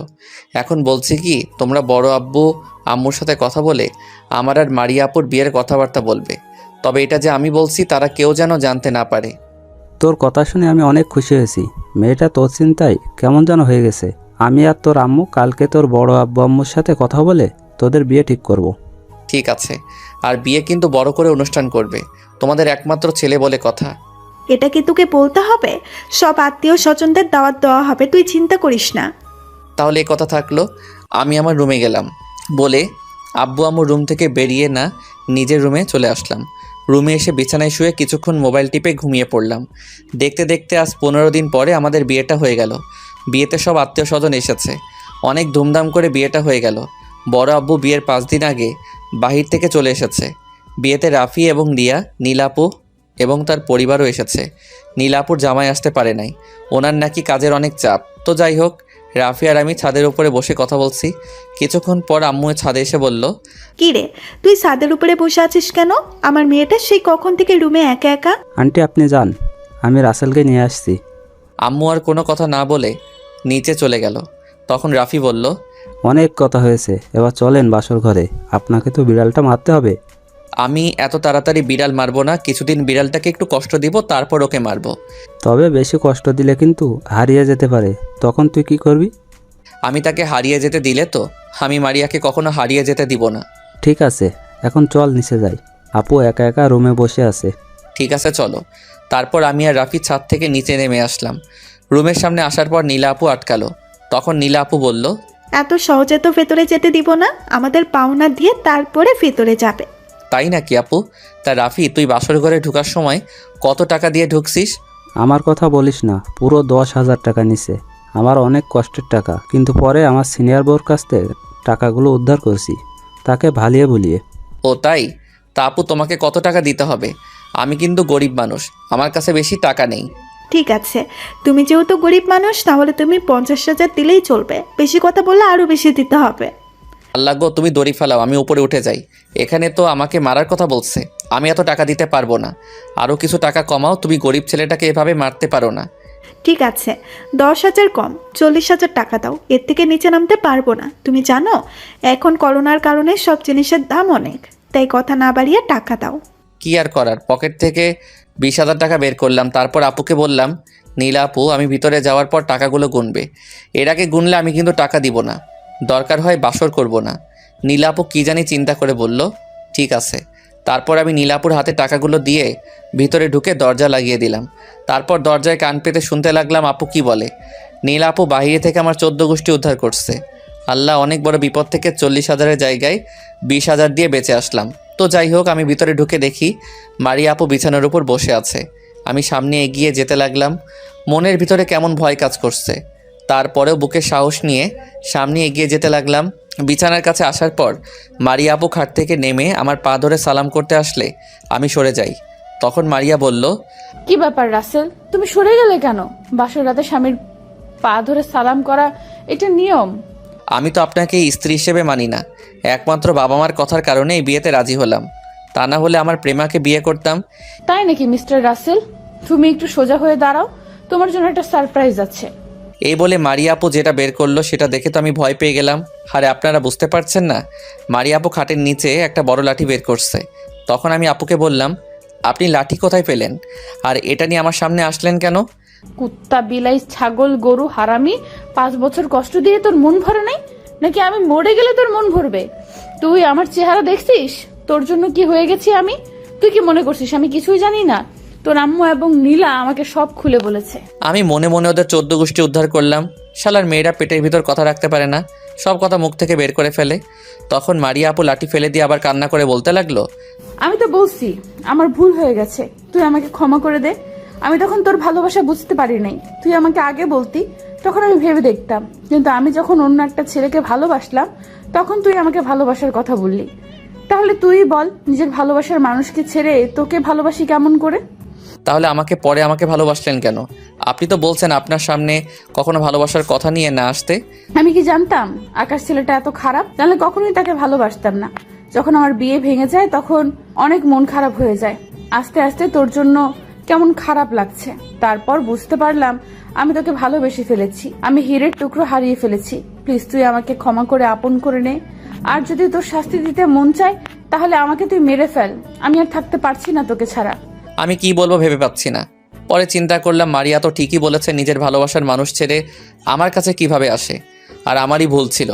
ওই সময় নীলা আপুর সাথে অভিনয় না করে সরাসরি বলে দিতাম, তাহলে এত কষ্ট কেউ পেত না। আমি মারিয়া চোখের পানি মুছে দিয়ে শক্ত করে জড়িয়ে ধরলাম। মেয়েটা অনেক কষ্ট পেয়েছে, তাকে আর কষ্ট পেতে দিব না। এখানে দুজনের ভুল ছিল, তাই আর ওনাকে কষ্ট না দিয়ে আপন করে নিলাম। এই পাগলি, আর কান্না করো না, আমি তোমাকে ক্ষমা করে দিছি। তোমাকে আর কষ্ট পেতে হবে না। এখন থেকে তোমাকে প্রচুর ভালোবাসবো। রাসেল, আমাকে আরো শক্ত করে জড়িয়ে ধরো, যেন কেউ আমাকে তোমার কাছ থেকে আলাদা করতে না পারে। এই রাসেলের বুক থেকে একমাত্র আল্লাহ ছাড়া কেউ তোমাকে আলাদা করতে পারবে না। আমি সবসময় তোমার পাশে থাকবো। ঠিক আছে, এখন চল তুই আর আমি অজু করে 2 রাকাত নফল নামাজ আদায় করি। ওই, তুমি আমাকে এখনো তুই করে বলছো কেন? এখন আমি তোমার স্বামী, সো এখন থেকে তুমি করে বলবে। সরি, এখন থেকে তুমি করে বলবো। এখন চলো ওয়াশরুম থেকে অজু করে আসি। তারপর দুজনে ওয়াশরুমে ঢুকে অজু করে এসে 2 রাকাত নফল নামাজ আদায় করার পর মারিয়াকে কোলে নিয়ে বিছানায় শুয়ে দিলাম। তারপর আমি গায়ের পাঞ্জাবি খুলে পাশে রাখলাম। মারিয়ার শরীরের কাপড় সরিয়ে পুরো শরীরে কিস করতে লাগলাম। মারিয়ার ঠোঁটের সাথে ঠোঁট লাগিয়ে দিলাম। তারপর আস্তে আস্তে হারিয়ে গেলাম অজানা ঠিকানায়।